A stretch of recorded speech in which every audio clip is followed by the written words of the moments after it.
He struts onto the training grounds and the air instantly turns toxic. Every pair of eyes is locked on him, dripping with pure disgust for this total loser. He's the walking definition of a family disappointment. But then he drops a bombshell. He challenges his own kid brother to a death match. The crowd thinks he's signing his own death warrant. I mean, the little brother is a prodigy who's been sharpening his blade since he could walk. Thing is, our MC was a prodigy once too, before he flushed his talent down the toilet with booze women and endless partying, while skipping practice. But the second the bell rings, he actually sneers at his brother's attacks. He parries every strike like he's swatting flies. Then bam, he ends it in one cold move. The onlookers are paralyzed, jaws on the floor, trying to process the impossible. They think it's a fluke, pure luck, until one of the elite knights steps into the ring, and history repeats itself instantly. Christian folds him even faster, totally clowning him in front of the squad. That's the final straw for the Knight Commander. She's done letting this punk disrespect her unit. She's ready to humble him just like the rest of his family always does. In her eyes, he's just drunk gutter trash waiting to expire. She launches a full-blown blitz, raining down attacks. But he shuts it all down, leaving her and the platoon shook. Then, the split second, she loses focus. He slams a brutal headbutt right into her nose. She freezes, staring at her own blood, and calls a halt to the brawl, completely hyped to train this savage into an absolute weapon. But hold up, how did this total loser get so OP overnight? Simple, the lights are on, but a new tenant is home. A genius from the future has hijacked his body. See, Chris is the ultimate jack of all trades. He might look average, but he's got a cheat code talent that lets him master skills in a blink. Desperate for clout, he managed to wiggle his way into the hero's legendary party. He became the team's MVP utility player, handling the grunt work nobody else could touch, earning the title the Great Extra. But just as he was about to hit his prime and level up, it was game over. The Age of Destruction kicked off, led by the Demon King of Carnage straight out of the Magic Empire, tearing the Dominion of Light apart. Hero Evan wasn't strong enough to hold the line, and predictably, the party got wiped, letting the entire realm fall into the Demon King's clutches. On his deathbed, Evan had one final request. He wanted Chris to step up as the new hero. He prayed to rewind the clock and make it happen.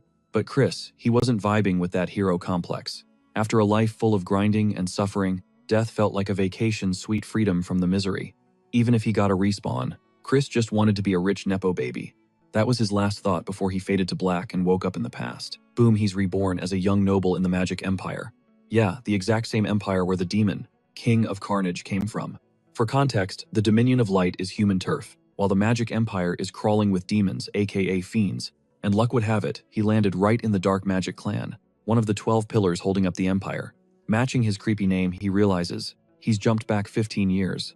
That leaves him exactly 5 years before the apocalypse starts. So Chris got his wish to be a rich brat, but the body's original owner, a total nightmare. He's stuck inside Christian Van Baron Kazar. Browsing his memory files, Chris notes the middle name Van, which flags him as branch family status. The House of Count Kazar is an offshoot of the Baron County line, basically the heavy hitters of the Dark Magic clan. Even as a branch family, the Kazars are stacked with power, thanks to their rep within the clan. Their massive fortune just boosts their signal. To put it simply, every fiend in the empire knows not to mess with them. Now the family has 2 heirs on the board, but the oldest Christian is a walking disaster zone. But here's the kicker. In the original timeline, Christian gets taken out by his own kin. That's a major red flag for Chris, who just moved in, and is essentially looking at a death sentence. The guy just wanted the chill trust fund life without the drama. But crying over bad RNG won't save him. He needs a survival strategy fast. He's got a 2-year buffer before the scheduled murder. Since the hit happens inside the House of Kazar, a clan obsessed with honor, it's obvious Christian was such a loser. His own family clipped him to save face. So Chris figures if he flips the script and acts like a decent human, keeping his head down, he might dodge the execution.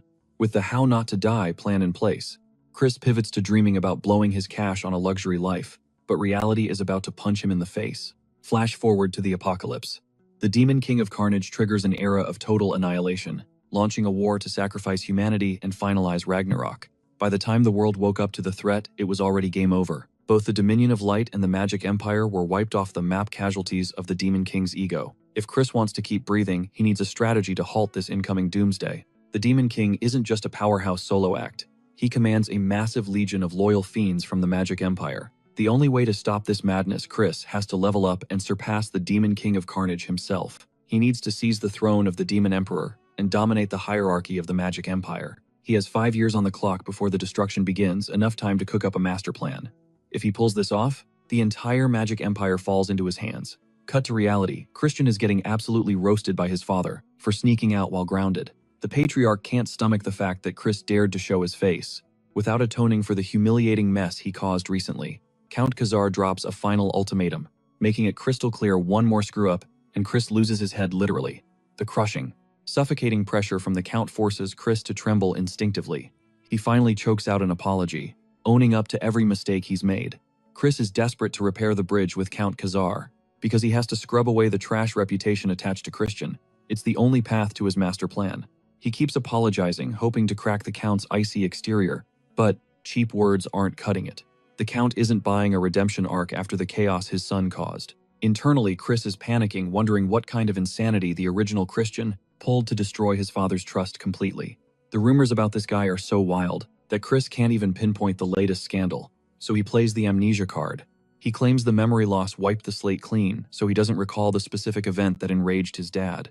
He adds that, while trying to recover his memories, he realized he's been living like garbage. He takes full responsibility for tarnishing the family name. But even with this confession, the Count remains stone cold. He's heard this sob story 1,000 times. Realizing talk is cheap, Chris goes nuclear. He demands to be thrown into the punishment cave for a full month, to prove his transformation is legit. Let me break down the punishment cave for you. It's a high-security hell for fiends. Zero light, absolute silence, complete sensory deprivation. Most captives lose their minds and descend into madness within days.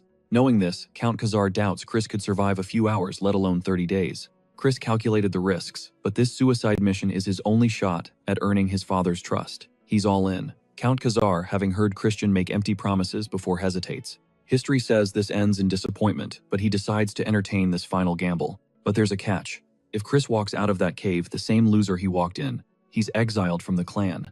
And in this world, exile is just a slow execution. Christian has a laundry list of enemies, and the second the clan's shield drops, they'll hunt him down. Still, our boy accepts the terms, but he counters if he survives. He wants a favor. The Count scoffs at the audacity but agrees, assuming it's impossible anyway. Later, while Chris chills in his luxury suite, a servant announces the cave is ready. Enter Cox, the half-vampire butler and loyal servant of House Khazar. Chris nods, grabs his gear, and heads out, slinging a bag over his shoulder. As he strides through the halls, the staff and family members start gossiping. They're convinced the family failure is plotting another scheme. They bring up the recent disaster where he insulted the heiress of the Poison Magic clan. It was such a catastrophe that Count Khazar had to personally bow and beg for forgiveness. No wonder the Count was seeing red and dismissing Christian earlier. That level of humiliation is enough to make a patriarch wish for death. The peanut gallery in the back is already placing bets, convinced Christian won't survive 48 hours in the punishment cave. But our boy just flashes a cocky smirk, knowing he's about to completely flip the script on their expectations. Lurking in the shadows, his little brother watches every move like a hawk, analyzing the situation. They finally reach the mouth of the punishment cave, a location that practically screams, "Abandon all hope." Two towering Death Knights guard the entrance, looking absolutely terrifying, but they step aside to let Chris pass without issue. Before he can step into the darkness, a voice cuts through the silence. Let's meet this pint-sized menace. That's Thurn Van Bar, Christian's blood brother, and the family's so-called golden child student. Forget the pleasantries though, because out of nowhere this kid launches a surprise attack on his big bro. He halts the razor-sharp tip of his blade inches from Chris's eyeball. On the outside, our MC is stone cold, but internally, his soul just left his body from sheer terror at that near-death experience. Recovering instantly, Chris maintains his poker face and demands to know what the kid wants. Thurn is just here to trash talk, reminding his older brother exactly how pathetic he is. He warns him that, if he drags the family name through the mud again, he's dead meat. Watching this aggression, Chris realizes something. This brat was definitely the one who killed him in the original timeline. Chris recognizes that energy. In the Age of Destruction, Thurn was a notorious fiend legendary for his dark curse magic. Anyway, Chris hits him with a cold, piercing glare that actually makes Thurn flinch, maintaining the alpha vibe. Chris steps into the cave and slams the door shut. Thurn is left standing there, absolutely fuming, completely shocked by this new defiant version of his brother. Inside, Chris navigates the pitch-black void, stripped of sight and sound. He's left with nothing but a faint tingling sensation in his fingertips. It's a calculated design choice. Prisoners need just enough sensation to handle their inventory. Without that, they'd never find their food and would just wither away. For a normal person, this sensory deprivation would break their mind in hours. But Chris, he's built different. After his years as a treasure hunter, this is child's play. In fact, total isolation is exactly what he ordered. It allows him to turn his gaze inward, the only way to repair this absolute train wreck of a body. Sure, it's going to be a grind, but relying on his legendary divine hand medical skills and his modified bone compression art, he's confident. Plus, thanks to his newfound wealth, He's loaded up on premium magic stones, making this recovery mission a total breeze. He didn't think he'd snag these stones given their insane price tag, but that's the perk of having deep pockets. Back in his past life, he and Hero Evan scraped and clawed just to get one. Step 1. Deploy the white magic stone to purge the toxins. It's tedious work, but absolutely critical. He has to scrub every ounce of poison from his system using white mana. One slip-up equals agonizing pain, but for a pro like Chris Easy Mode, he navigates the process without breaking a sweat. Meanwhile, back at the estate, Count Khazar grills his butler for an update. The servant confirms Christian went into the punishment cave without a fight. He predicts the boy will be so broken he won't even have the energy to scream for help. This grim forecast sends the Count spiraling into panic mode. He starts second-guessing his decision to exile his son. He remembers when Christian was a bright-eyed prodigy with limitless potential, and can't figure out where it all went so wrong. He begins to wonder if that raw talent was actually a curse that destroyed his ego. But whatever the cause, the Count decides he'd rather see his son dead than living a crippled, miserable existence. He wants to believe the boy, but the trust is gone. It's not the first time he's been played by his son's silver tongue. Desperate, the Count asks the butler if Christian took anything with him. The butler tries to stall, but cracks under the Count's intense interrogation. He admits Christian smuggled in magic stones, specifically dream stones, known for inducing powerful hallucinations. Terrified that Christian is chasing a high or planning something reckless, the butler urges the Count to open the cave right now. Count Khazar shuts him down cold. Even if Christian is scheming, the Count figures it's better to just let the kid rot in there. 30 days crawl by. Count Khazar is already lurking outside the cave entrance before Chris even shows his face. The old man is convinced his son is broken, mentally wrecked. But get this, Khazar is totally thrown off when Christian struts out of that darkness wearing a massive grin. It's a shocker, but there is no denying it. Christian walked the talk and came back a totally new man. The Count catches that fire in his son's eyes, a spark that has been missing since Christian was just a toddler. The glow-up is impressive, but Khazar isn't dropping his guard yet. He is dead set on the idea that surviving 1 month isn't enough to prove the trash has actually turned into treasure. Christian doesn't blink, though. He vows to grind even harder if that is the price. He knows his dad thinks he barely scraped by in there. But honestly, Christian was thriving. He was so busy training, he didn't even have time to be bored. First, he min-maxed his body for swordplay using the white mana stone. Unlimited stamina unlocked. But the real MVP was the Dreamstone. The butler tried to ban him from taking that narcotic rock inside, but Christian is glad he stuck to his guns. The hallucinations from the stone basically speed ran his evolution. Plus, he managed to forge 2 separate mana cores inside his body. Christian is practically patting himself on the back for dominating that death cave. He is convinced his brain is massive. I mean, dual cores, that is a 1 in a million roll. Because of how rare it is, he cloaked his light core inside the dark one. If anyone found out, heads would absolutely explode. His winning streak kept going too. He sensed someone outside was praying. The hallucinations would break his mind. But Christian used that spite as fuel to level up. Back. In reality, Christian is ready to cash in that favor. He asks the big question: he wants access to the Black Swamp Knights training facility. Count Khazar's face instantly sours at the sheer audacity. In the Count's eyes, a loser like Christian has zero business stepping foot on that hallowed ground. The Black Swamp Knights are top tier, one of the 3 elite orders, backing the Dark Magic clan. Only the best of the best flex their skills there. But Christian holds his ground. He isn't asking for a badge, just a visitor pass to train. He argues that soaking up the vibes from elite warriors will be good for his growth. After a tense silence, the Count caves. But he drops a lethal warning. Embarrass the family in front of the knights and you die. Christian accepts the terms. But before his dad can bounce, he pushes his luck with one more request. Later, Christian rolls up to the training grounds. While he is minding his own business, the knights in the back start chirping, recognizing him as the infamous family disappointment. They aren't even trying to whisper, while trashing the Count's son, which shows you exactly how savage the Magic Empire is right now. Around here, power is the only currency that matters. But Christian has an ulterior motive for being here. He needs to get into the library. His dad said the only way to unlock that door is to get a recommendation letter from Deputy Commander Mellon. That is the quest condition for the key. The library holds all the Khazar family's dark magic secrets.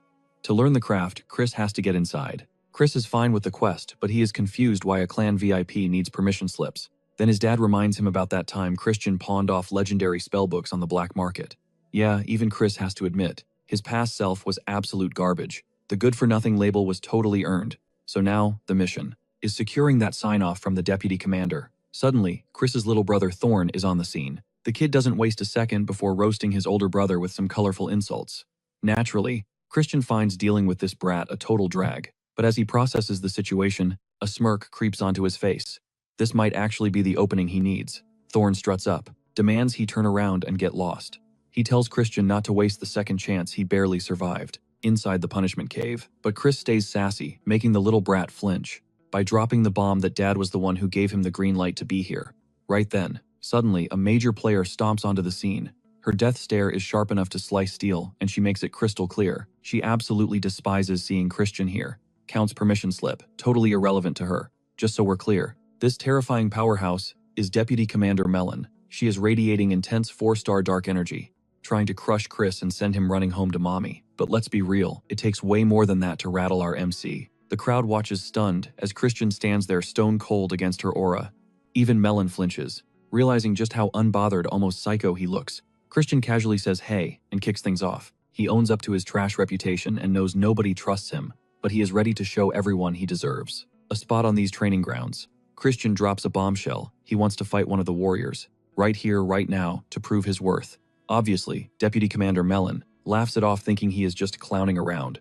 But Christian isn't playing games. With total composure, he tells her to chill with the dark energy pressure.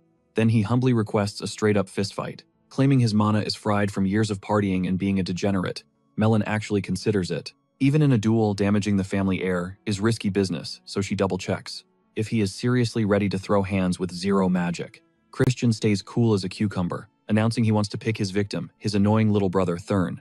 This absolutely triggers Thurn, who is seeing red at the idea of being challenged by his loser big bro.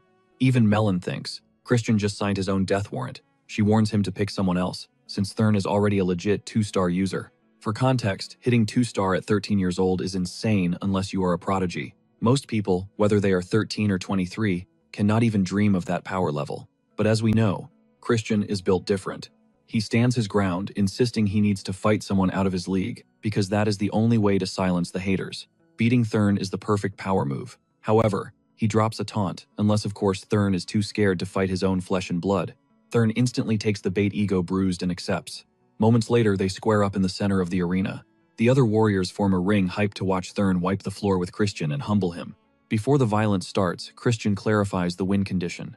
He suggests they go, until someone taps out. Melon, already sick of Christian's attitude, counters with a brutal rule: they fight, until one side is knocked out cold. She figures this gives Thurn the green light to absolutely destroy his brother without worrying about a surrender. Our MC, though, he is more worried about Thurn's safety. He does not actually want to hospitalize his little bro. Of course, this arrogance just makes Thurn absolutely furious, itching to teach his older brother a painful lesson. Chris sees his opening and initiates combat by slapping the soul out of his brother's body. It is humiliating, it is disrespectful, but the bell rang, so it is totally legal. Thurn swings back wild, but Christian effortlessly weaves past it with a simple lean back.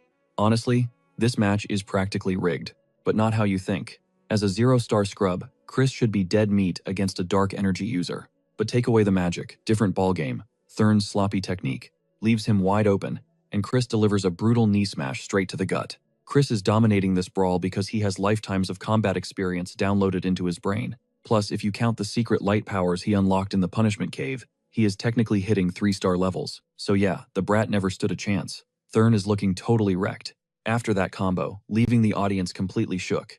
Meanwhile, Chris starts throwing verbal jabs to tilt his brother even more. The trash talk is working like a charm. Inside, Chris is having a blast, watching the kid flail around. Thurn, however, is convinced that Christian is cheating somehow. Christian shuts that down real quick. No cheats, just a massive skill issue on Thurn's part. That burns. While Chris continues trolling him, Thurn snaps. He clenches his fist, leaking ominous dark energy, and throws a mana-charged punch. Chris sidesteps the lethal hit with ease. Thurn unleashes a relentless storm of fists, but to Chris, he's untouchable. Not a single scratch lands. Finally, Chris swats one punch aside like it's nothing, and after nullifying his little brother's dark energy in a split second, he delivers a devastating counterblow. That single strike sends Thurn hacking up blood before he faceplants into the dirt. The crowd instantly erupts into hushed whispers and wild speculation, convinced that Thurn must have slipped up or simply took pity on his trash-tier older brother. Seeing Thurn flattened by the family failure breaks their brains, but Deputy Commander Melon, she clocked exactly what just went down, and she is absolutely losing her mind over it. Chris, cool as ice, demands Melon confirm if he's passed the test or if there are still more hoops to jump through. Still reeling, Melon stammers out that he has indeed proven his worth. That validation sounds like a symphony to Christian. Now he's ready to execute Phase 2. Back in his quarters, Chris revels in finally hitting 1-star rank in dark magic. Since he's still not totally comfortable wrangling this dark energy, and clearing out the previous Christian's messy residue took forever, it was a grind. And as for dual-wielding the power of light, that's going to require a serious level up. Suddenly, his assigned maid, Marie, materializes on command. Plot twist, she's actually a high-level banshee. Chris can't help but feel a shiver down his spine, seeing that they're using a literal evil spirit as a housekeeper. It's so creepy he seriously considers asking the Count for a replacement. Anyway, he orders some juice to fuel up before his training session begins. Marie nods, but then drops a bomb asking if she should spike the juice with fresh human blood. She swears blood juice is a delicacy and keeps pushing for the upgrade. Christian, meanwhile, is totally grossed out by her morbid vibe and just demands plain strawberry juice. A bit later, as Christian heads out to grind, the butler creeps up from behind, suggesting he maybe skip it. The old man feigns concern, claiming Christian has been pushing his limits too aggressively lately. He puts on a show of being proud, acting touched by how diligent and sincere the young master has become, claiming he always believed in Christian, even when everyone else called him a loser.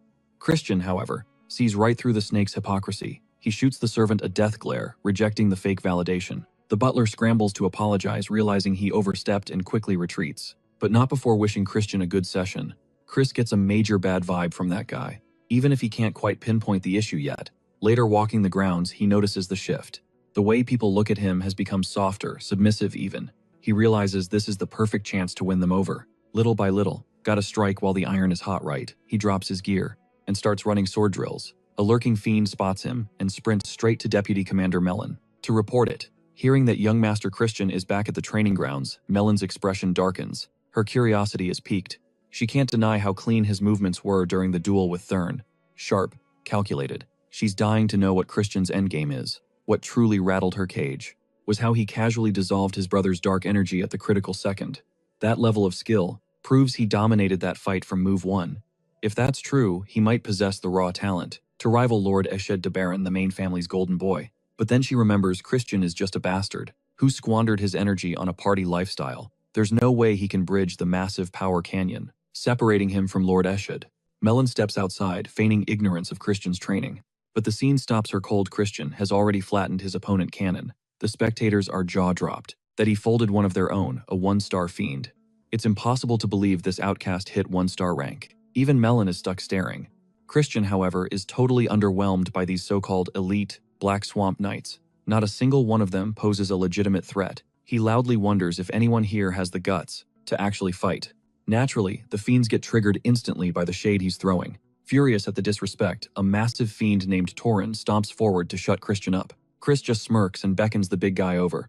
He is absolutely loving that these morons are walking right into his setup. Torin, thirsty for blood, swings his blade. Sparks fly as steel clashes against steel in a brutal rhythm. Chris smirks internally. He knew these guys wouldn't just hand over their secret arts on a silver platter. He is dissecting his opponent in real time, downloading every micro-movement and storing the data straight into his muscle memory. Bingo. It takes him less than a second to recognize the pattern Torin is using, the infamous mud swordsmanship style. That is some high-tier legendary tech. Now that he has got the blueprint, Chris decides to take it for a test drive immediately. He mirrors the move perfectly, delivering a surgical strike straight across Torin's mug. One hit and the mighty Torin is eating dirt. The spectators are shook jaws on the floor, including the Deputy Commander Melon. Reality check. She realizes Christian's win against Thurn was not just beginner's luck. The kid is lethal. But our MC, he just sighs. He actually used to respect these knights before he realized how basic they were. Now, they are just glorified XP farms. He turns his gaze to the top, throwing massive shade directly at Deputy Commander Melon. He roasts her training methods, calling her squad pathetic.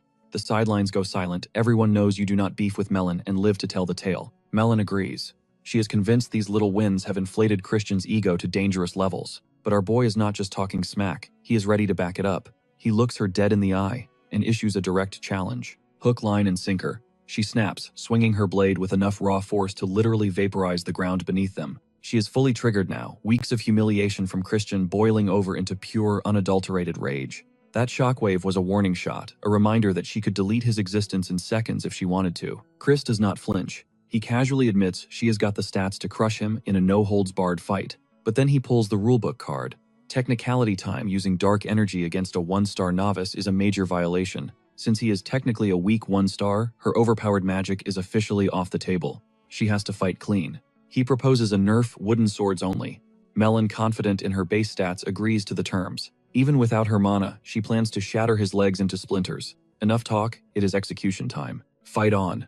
Melon lunges, bringing her practice blade down like a guillotine. Clack. Chris parries the strike, and they explode into a blur of motion too fast for the naked eye to track. The crowd is losing their minds because Christian isn't just surviving, he is actually going toe-to-toe with a deputy commander. Melon is starting to sweat. She is swinging for the fences, but she cannot land a single hit on this so-called weakling. It is total deja vu. Just like his previous opponents, she is swinging at ghosts. Seeing her panic, Chris starts trash-talking mid-fight, which only tilts her further into blind rage. She loses cool and instinctively charges her blade with dark energy, a massive foul, but Chris sidesteps the smash with ease. He closes the gap, and Bam delivers a brutal headbutt right to the bridge of her nose. Blood sprays everywhere. It was not reckless. It was calculated. He knew that without her magic buffs, her physical defense could not handle a point-blank impact. 200 IQ play. If Melon was a pure tank build instead of a mage hybrid, that move would have failed miserably. But instead of freaking out over the blood dripping down her face, Melon starts cackling like a maniac. Chris actually finds the reaction kind of wholesome. He definitely did not expect the psycho laugh response. Game recognizes game. She finally admits she underestimated him big time. She promises to personally oversee his training, which is basically code for, I am going to make your life hell, to make you stronger. Then Chris drops the bomb. He points to a tiny scratch on her neck from the headbutt. If he had dipped his nails in poison, game over. She would be a corpse right now. Melon takes the L gracefully. She is ready to grant him whatever reward he wants. But there is a catch. She demands a rematch. Chris is down, but he has a counter demand. She agrees instantly. Seizing the moment, Chris drops the wildest request yet, kneel before me. The air freezes. That is an impossible ask. Her allegiance belongs to House Baron, the ruling family of the Dark Magic clan. Chris knows exactly what that look means, but he waves it off. Because when he takes over as the clan leader, he will be the one she serves. Melon is stunned. She thinks he is delusional. There are already 5 official young lords in line for the throne. They have pure bloodlines. Christian he is an illegitimate child, a bastard, with zero claim to the crown. Christian just flashes that wicked grin, reminding her that technically, no rule explicitly forbids a branch family member from seizing the title. Ambitions aside, the deal is set. Rematch confirmed. In exactly 1 month. 0 restrictions, no safety rails, just pure, unadulterated combat.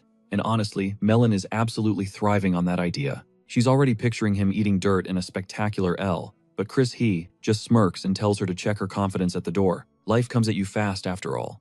Dropping that little nugget of wisdom he dips, promising a rematch in exactly 1 month. Internally, he swears to show her exactly who the real boss is. Cut to the estate where Christian slides that shiny recommendation letter, straight from Deputy Commander Melon to his pops. But he doesn't just hand over the paperwork. He takes a moment to roast the fiend's trash fundamentals, suggesting they desperately need to grind their basics. Flashback to a bit earlier, Melon, fresh off her skirmish with Christian, spills the tea to the Count about his insane glow-up. Even with a garbage star rank, the kid was clapping enemies who had way better stats. And even Melon got a slice of humble pie from his unexpected skills. She admits the brawl was actually fun, even if taking that L caught her off guard. Back in the present, the Count is just dead-eyed, staring at his son, soaking in the silence, trying to process if this absolute unit is actually Christian. Finally, he breaks the tension and hands over the Holy Grail, the library key. Later, clutching that key feels like pure victory. But it isn't just about unlocking some books. He also secured the bag with Melon's trust. See, Melon isn't just some random NPC. She's royalty from the Dark Magic clan's main branch, a straight-up 6-star high fiend back in the Age of Destruction. If Christian wants to dominate the entire Dark Magic clan, having her in his corner is non-negotiable. She isn't fully simping for his cause yet, but he bets 1 month is plenty of time to seal the deal. Strutting away with that W, he replays, Count Khazar's expression confused, but definitely proud. Chris realizes that even demons have daddy issues and family bonds. And honestly, Count Khazar is miles better than the toxic father figure from his past life. Because of that, he vows to make the old man proud. Stepping into the library, Chris scopes out the forbidden loot grimoires, banned in the Dominion of Light. We're talking blood magic summoning curses, the good stuff. Scanning the shelves, he snags a specific title, but boom, jump scare. His evil spirit maid materializes out of nowhere, nearly giving him a heart attack. When he demands to know why she's lurking, she drops a fun fact. She used to be the head librarian right here. She also confesses she's crushing hard on Christian even though the feeling is 0% mutual. Doesn't stop her from aggressively flirting, which just makes him cringe. But getting back to business, she notes the book he grabbed is a 4-star dark magic tome, called Binding Seal, and she's skeptical he can even read that high-level gibberish. Christian, activating full ego mode, declares he's a literal genius. Marie knows he's capping, but she plays along, hyping him up with fake enthusiasm. Curious, she asks, "Why that book?" And he drops a cryptic one-liner, "He's hunting a rat." Cue the dramatic tension. Cut to Chris grinding out his daily drills with the squad. He's mentally scrolling through his list of suspects, the potential snakes in the grass. Suspect number 1, Thurn, his little bro who hates his guts more than anyone alive. Suspect number 2, Cox the butler, an outsider to the bloodline but somehow has VIP access to the punishment cave. Sea fiends respect raw power, way more than social rank, so it's weird for Cox to be hovering around a weakling like Chris. Unless there's a puppet master pulling Cox's strings. Whoever it is, they want Christian buried. The biggest red flag, Cox slipped him a dreamstone right before he went to the punishment cave, which is basically an execution order. To flush out the traitor, Chris decides to method act as the useless scumbag his enemies think he is. If he starts self-destructing, they'll let their guard down, making it way easier to spot the mastermind. Suddenly, he stops dead in the middle of the workout, throwing a massive fit about how hard everything is. He rage quits the session, declaring it's nap time. The sudden shift leaves everyone confused exactly as planned. Later, at dinner, with the Count, Chris goes full brat mode. His dad is fuming, feeling like a total clown for believing his son had changed. Crushed by disappointment, the Count storms off. Watching his old man sulk, Chris actually feels a pang of guilt, but he knows this 4D chess move is necessary to save the family. He doubles down, spreading rumors that he's back on his toxic nonsense, harassing maids during their shifts, and burning cash like it's Monopoly money. But here's the snag. Whenever he calls for booze, his personal maid serves him wine. That's basically grape juice. Chris keeps pushing for the hard stuff because being drunk is key to the trap. He's banking on the plotter taking the bait.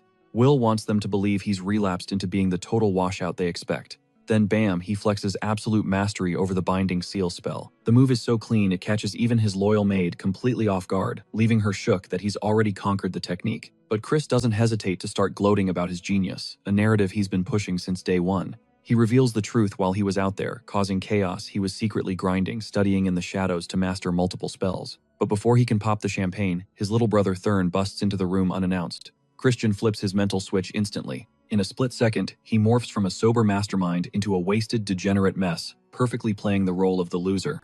Thurn's eyes narrow in disgust, fully convinced that absolutely nothing has changed with his clown of a brother. This intense, genuine rage from Thurn is actually good news. It proves to Chris that the kid isn't part of the conspiracy against him. Since Thurn is clean, Chris decides to loop him in on a slice of the truth, revealing there's a rat hiding in the mansion. A traitor praying for his downfall. Chris explains he's playing the reckless fool as bait, acting exactly how his enemies need him to be so they'll expose themselves. To sell the truth, he shows Thurn the wine bottle he's been nursing. He lets Thurn take a whiff to prove it's fake, just a prop to maintain his elaborately crafted facade. Chris still doesn't know who the snake is, but he knows the trap is working. Suddenly, a servant scrambles in after the sound of shattering glass. Christian snaps back into his drunkard persona, screaming at the servant to tell the butler he sent the wrong vintage, and to bring the right bottle now. The servant is apologizing profusely, stammering that Cox is currently tied up. Chris, channeling a sailor 5 drinks deep, decides to pay the butler a personal, chaotic visit. His brother stands in the background watching in total disbelief at how terrifyingly real this drunkard bozo act looks. When Christian finally corners Cox, he deliberately upends the wine bottle right over the butler's head, drenching him completely. He accuses the man of playing dirty games by trying to pass off the wrong wine. Cox apologizes, keeping his cool, and insists the correct bottle is coming. Chris isn't having it, he demands. Cox fetch it personally. Cox tries to maintain his composure, explaining he's in the middle of handling urgent business. He suggests a later delivery, but Christian keeps poking the bear, trying to crack Cox's mask. Finally, Cox caves and leaves to get the wine. Chris is actually stunned by this guy's patience. But even though Cox masks his face, Chris can feel the killer intent radiating off him. Alone at last, Chris dives into the documents the butler left on the desk. As his eyes scan the ledgers, a wide predatory grin stretches across his face. He catches the butler red-handed, cooking the books. If Cox is the rat, embezzlement makes sense, but financial fraud isn't exactly the smoking gun for treason he needs just yet. Cox returns with the correct wine. Christian, not breaking character for a second, snatches the bottle. He asks if the butler is salty about his rude behavior. The butler, however, acts like a saint, claiming he's just grateful to serve his young master. But before he dips, Cox drops a message some of Christian's friends are waiting at the usual hideout.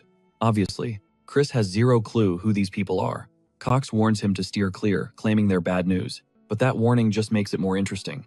Chris is hooked, ready to walk straight into the lion's den to meet these mystery figures.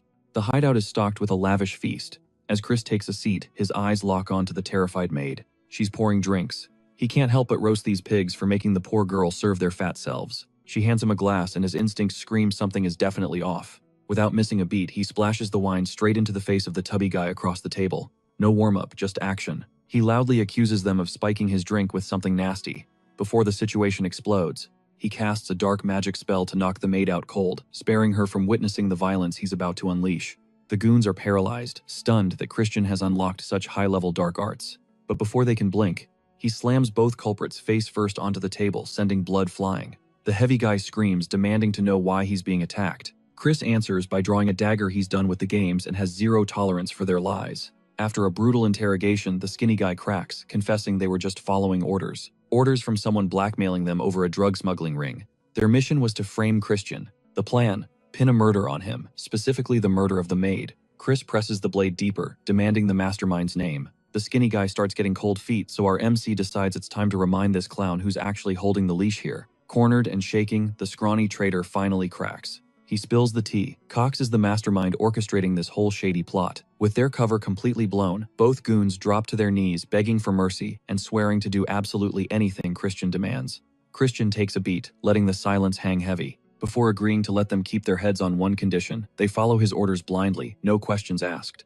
Just to be safe, he forces them to verbalize that promise twice, and the second the words leave their lips, he locks them down with his binding spell. Fast forward to the next day, Cox sprints to Count Khazar, desperate to report that Christian has gone full psycho and committed murder. He spins a wild story claiming a drunk Christian killed a servant girl who poured his drinks and then dumped her body in the river like trash. Hearing this accusation, the Count doesn't waste a second and orders Christian to be dragged before the family court to answer for this crime. In the courtroom, Christian pleads innocent without flinching. The Count, however, isn't buying it and insists that witness testimony will seal his fate. Christian calmly claps back, declaring the murder never happened, which means the witnesses are straight up lying. To drop the mic, Christian points to the dead maid, who, to the entire room's horror, strolls into the court looking perfectly healthy. The two conspirators start sweating bullets as they realize they are totally screwed. The maid exposes the truth. Christian actually saved her, escorted her home safely, and even slid her some cash to cover her rent. As far as she's concerned, the only villains here are the two dudes standing right there who tried to silence her. The court erupts in chaos, and the two culprits are instantly exposed for their betrayal. To drive the final nail in the coffin, our boy activates his magic mojo, turning his friends into puppets. Under his control, they start singing like canaries, admitting they filed a bogus report about Christian ending a young girl's life.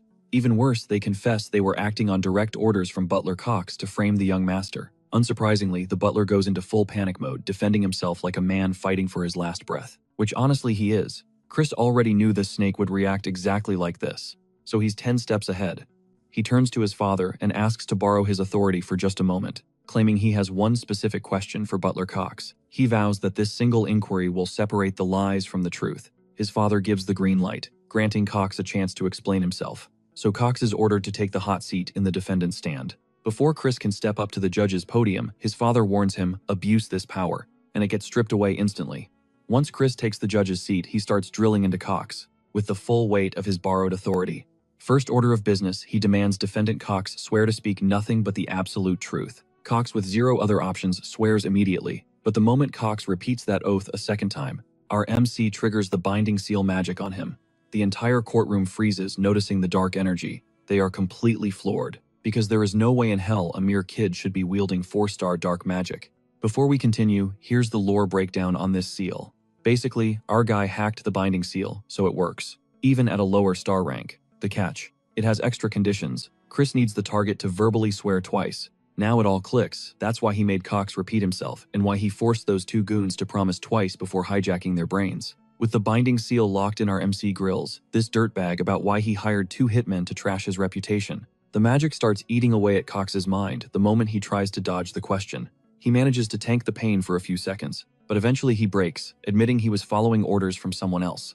The puppet master who gave the order also blackmailed him regarding some shady financial corruption he was involved in, so Cox had his hands tied. Before dragging the full confession out, our guy wants confirmation that Cox is talking about the embezzlement he's been committing behind the Count's back. After verifying that little nugget of truth, Chris pushes the trial forward, demanding the name of the person giving the orders. When Cox tries to keep his mouth shut, the pain ramps up to 11, forcing him to scream the name Sir Eshid. This revelation hits the room like a nuclear bomb as everyone realizes it was the second son of the Dark Magic clan, Sir Eshid de Baron, pulling the strings all along. Cox adds that, since he just snitched on everyone, Ashid is definitely going to kill him. But before Sir Ashid can even think about silencing Cox, our MC slices this traitor's head off right in front of Count Khazar. Before anyone can start yapping about this brutal move, Chris clarifies he executed the sinner using the authority borrowed from the Count. The Count demands to know why Christian decided Cox deserved an immediate death sentence. Well, Chris's logic is cold but solid. If this rat were left breathing, the Main family would likely fabricate evidence to sweep the incident under the rug, which would put them on the Main family's hit list. This is the final straw for their bank accounts. Plus the cat's out of the bag, everyone saw exactly how Ashid tried to drag our boy through the mud. Count Khazar doesn't waste a second ripping open a portal instantly.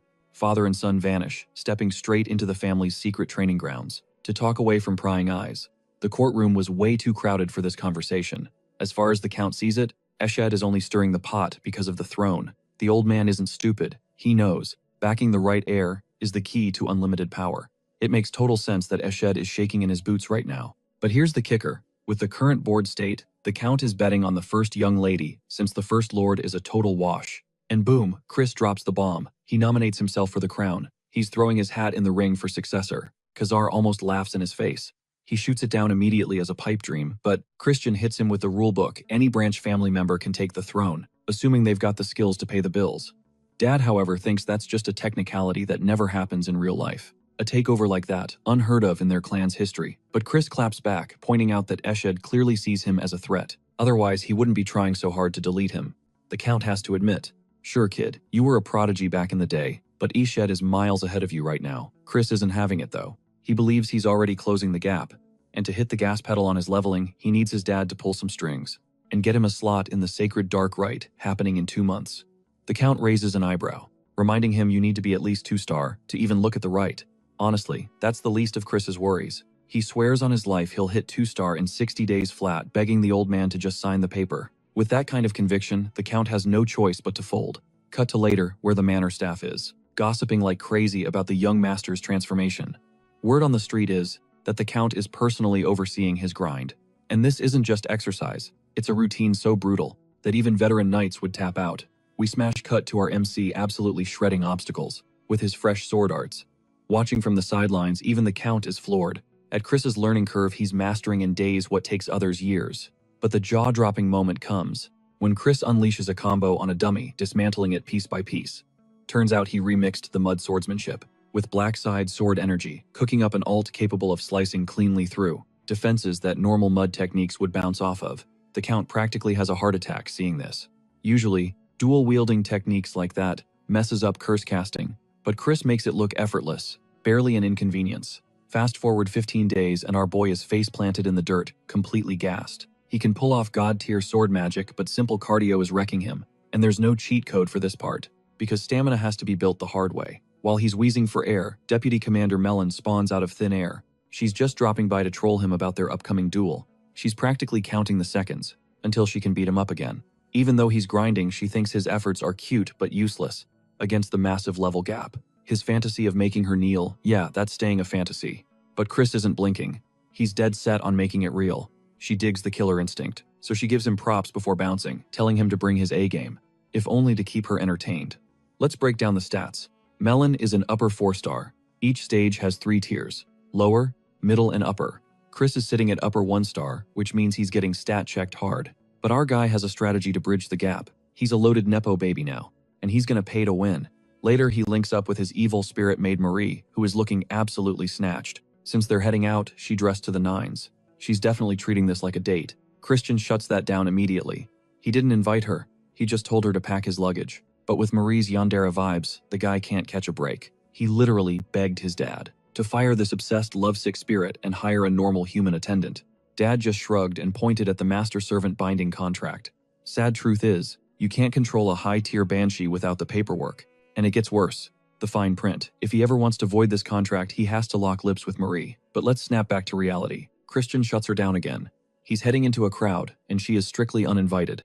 He's terrified her spiritual energy might accidentally nuke the locals, which obviously is a deal-breaker. Cue the waterworks. Marie instantly morphs into a kicked puppy, guilt-tripping him about being trapped indoors for decades. And she wins. Christian caves, reluctantly letting her tag along, but puts her on a strict do-not-engage leash. The girl pulls a total 180 sobbing mess 1 second. a beaming ray of sunshine the next. As they roll out, she's dying to know the mission objective. His answer, pure profit. Marie starts making it rain with the gold coins he gave her. Confused why Mr. Moneybags needs more cash, Christian shuts that down fast. What he has is chump change. And seriously, put the gold away before you rob yourself. She keeps guessing his endgame. More gold real estate, she's striking out on every pitch. They reach their ride, only to find a stowaway crashing the party. And of course, it's his kid brother Thorn, sitting there with his nose in the air, totally catching Chris off guard. Apparently the kid is playing babysitter, scared Chris might relapse into his scumbag era. It doesn't help when Chris drops the bomb. They're going gambling. Bro's trying to build that top G portfolio. But hey, they're demons. Gambling isn't a vice. It's practically a royal decree recommended by the king himself. Thorn insists on shadowing him to keep things kosher, which actually gives Chris the impression that the kid actually gives a damn. He teases him about it, triggering a hilarious, flustered reaction. Thorn is dead set on beating him, while Chris realizes he's about to have a field day, absolutely hustling his little brother. They pull up to the glitzy venue, leaving Marie and Thorn slack-jawed. To blend in, Chris tosses them masks. Low profile is key here. Then, he slips Marie a side quest Thorn knows nothing about. As for the kid, just try to keep up. They stride into the belly of the beast. Right away, the regulars size them up as fresh meat, walking wallets ready to be emptied. Chris, sensing the vibe, challenges Thorn to a wager. Who can stack the most cash in 60 minutes? Loser has to accept a nickname, chosen by the winner. Chris already has a humiliating paragraph-long title locked and loaded. He plays Thorn's ego like a fiddle, baiting him into the deal. The kid stomps off, eyes blazing with fire. Chris crushes his first round effortlessly, but he knows how this rigged game works. The house feeds you crumbs to boost your confidence, then yanks the rug out. The second you bet the farm. Chris knows the hustle. Thorn is walking in blind. The kid is getting cooked, falling for every trap. Chris adds salt to the wound, taunting him to tilt him further. While they bicker over losses, Chris clocks the sharks circling his brother. They smell blood in the water. Annoyed, Thorn doubles down, ignoring Chris's red flags. But honestly, this is exactly what Chris wanted. Time ticks by, and Thorn is bleeding chips. Meanwhile, Marie, currently invisible, has already marked every scammer in the room. Poor Thorn is down a staggering 10,000. Game over. Chris steps away to pay a visit to a certain tycoon. Staff members panic at his entrance, but he barks orders to fetch the boss immediately. Enter Granthall of the Merchant Guild, oozing fake charm. He's known as a brilliant businessman. In reality, he runs this crooked casino. Chris demands a private sit-down with the snake, calling him out for fleecing his little brother. The merchant tries to play dumb, claiming he can't possibly micromanage every dealer. Plausible deniability, right, wrong. Marie unveils her aura, putting the fear of God into him. He hits the floor begging for his life, promising to pay anything to make it right. Boom.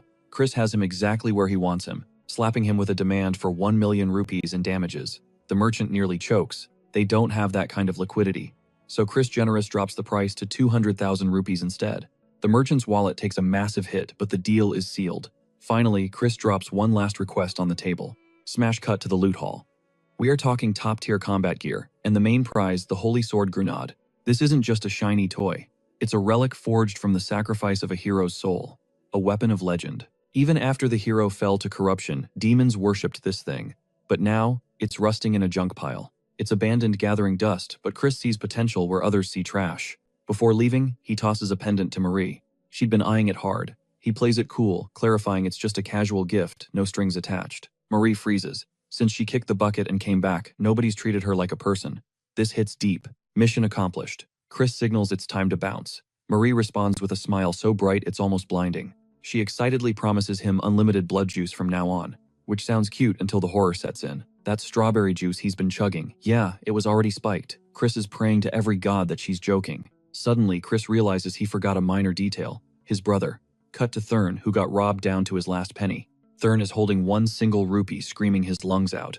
While Chris was napping, Thurn was 5 seconds away from being sold into slavery.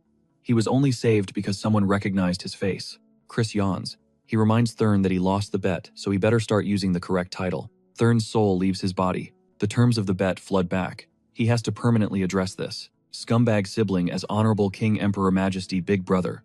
He tries to force the words out. Thurn is dying of cringe, swallowing his pride, while Chris soaks up every second of the torture. Chris warns him to put some respect on the name. Thurn storms off, vowing to flip the script and get revenge one day. Spoiler alert, that day isn't coming. But Chris knows in the original timeline his death is caused by that kid manipulated by the real villain Eshid. Eshid is the Golden Boy, the son of Langham, and the boasted top heir of the Dark Magic clan. Chris might just be piloting this body, but if he wants to secure his spot as heir, a clash with Ishid is inevitable. He knows the bad ending that's waiting for him, so he is dead set on taking Ishid down first. But right now, he needs to secure Melon's loyalty. Back to the Holy Blade Grenade. It has a rough history, and the only reason it's collecting dust is because nobody can tame it. Chris steps up, curious if he's built different. He grabs the hilt, and zap. The sword shocks him. It rejects him instantly. It smells the dark magic on him and hates it. Typical behavior for a light attribute weapon. But Chris doesn't care about the rules. He starts analyzing the mana flow, looking for a back door to hack the sword. Then he switches to brute force. He starts hammering his dark mana into the blade, bullying it into submission. He tells the sword he has got all day to beat the living hell out of it until it learns who the master is. It is hilarious. The legendary weapon actually starts shivering in fear. Fast forward a few days. Chris pulls up to the training grounds to meet his dad, but he spots a surprise guest. Recognition hits him. That is the commander of the Black Shadow Knights, the lethal and beautiful Marion. She is royalty in this world, daughter of the Elder Clan head, master of the Dark Magic Clan, and big sister to his father and Langham. She handles the clan's dirty work. Basically, he is looking at the baddest woman alive in the elite circle. Her presence here is a massive red flag. Count Khazar drops the info on why she is in town. She is looking into the Cox situation. Apparently, she thinks Chris was a little too trigger-happy when he decided to end that man's life. If she is aligned with Ishid, Chris is cooked. He decides to play it cocky, remarking that, "It is funny, such a VIP is wasting time on a small fry issue." Marion cuts through the noise. She clarifies she isn't here for Cox on orders from above. She is here for Chris. He realizes this might be his golden ticket, to finally charm the Elder Clan head. But looking at Marion's cold glare, she thinks he is just an arrogant brat. Trying to challenge a beast like Melon with the stats of a mere 2-star warrior, Marion thinks he's delusional and tries to cancel the fight immediately. But our boy isn't about to wave the white flag. He drops a bombshell. He has full control over the cursed blade grenade. Marion is absolutely floored. She turns on her brother, hollering that he's a liar for downplaying his son's abilities. The kid is actually bringing a holy sword to a duel. Chris smirks at her shock, practically daring her to call a foul. He asks if the rulebook forbids high-tier loot, because honestly, he's here to catch a win by any means necessary. Marion fires back with a history lesson. Not even the Elder Clan head could tame grenade. So a rookie like Chris, he's signing his own death warrant with that level of arrogance. Chris loves the doubt. He decides to humble her, fully unsheathing the blade to show he's not just holding it, he owns it. Marion squints, wondering if it's an illusion or a cheap knockoff. But the second she grabs the hilt sizzle, it burns her skin instantly, forcing her to drop it like a hot potato. She watches in horror as Chris casually scoops it back up. No burns, no screams. He doesn't explain the mechanics, but he drops one truth bomb. He can do the impossible, simply because he's a straight-up genius. That flex definitely impresses his dad, but the moment is cut short when Melon steps into the arena. She admits taming the sword is a neat party trick, but warns him it won't save his life today. The bell rings. Melon opens with a heavy swing that puts our boy instantly on the defensive. Her specs are just glitchy high. With her limiters off, the pressure is real. Chris starts sweating as their steel clashes, realizing the power gap is massive. Luckily, grenade acts as a hard counter to Melon's dark energy. But the real highlight reel is Chris's movement. He's dancing around her strikes, actually pushing her back. Count Khazar is watching, jaw on the floor. Marion's eyes go wide as she analyzes the fight. Chris is micro-adjusting his demon energy every single second to nullify the Holy Sword's backlash in real time. It's insane multitasking. Melon senses it too. "Are you reading my moves?" she demands. Chris grins, tapping his temple. 2020 vision, babe. He explains that every sword swing needs a setup. To launch a strike, the body has to move first. A shoulder twitch, a raised arm, it's all a telegraph. Pro or noob physics is physics. Realizing she can't win on pure swordplay, Melon decides to fight dirty and flips the script. She casts a binding spell, mid-combat, catching Chris off guard just as he was capitalizing on her stance. "Forgot I'm a mage too," she taunts. But the victory lap is short-lived. Ping Chris cleanses the debuff instantly with a purification artifact. He mentally thanks his dad for the item, even though Count Khazar definitely doesn't remember buying it. Chris admits he's a master of the 5-finger discount. Besides, in his book, good gear equals skill. To prove it, he tosses a sphere into the air. It pops harmlessly above them. Melon looks up, distracted. Mistake. The real explosive orb flies in from straight ahead, detaching with a vicious roar and swallowing her in flames. Another souvenir from Chris's shopping spree, but he knows she's a tank. Melon slices through the fire, closing the distance. Chris doesn't flinch. He blocks and shatters her weapon. With a smile, he breaks her blade.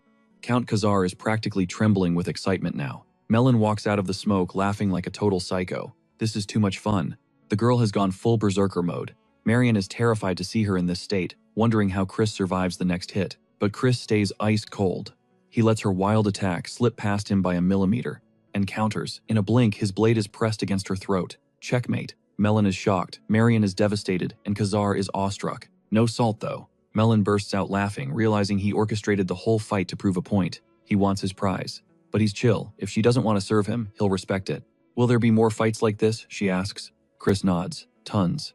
That seals the deal. He just recruited a powerhouse. Post-fight, we switch to Marion's point of view, who is still hung up on his. Mana control. She has vivid flashbacks of her old master failing to hold grenade for more than 10 seconds. To wield that holy sword requires constantly hacking the magical wavelengths to bypass the rejection. Doing that in a life or death fight? That's impossible. Even the clan head thought only a demon lord or a dragon could pull that off. Or apparently this talented lunatic. Controlling dark energy. For most, it's a nightmare. For Chris, it's light work. He bends it to his will effortlessly. Witnessing his combat prowess, Marion starts to believe. Her father's lifelong dream.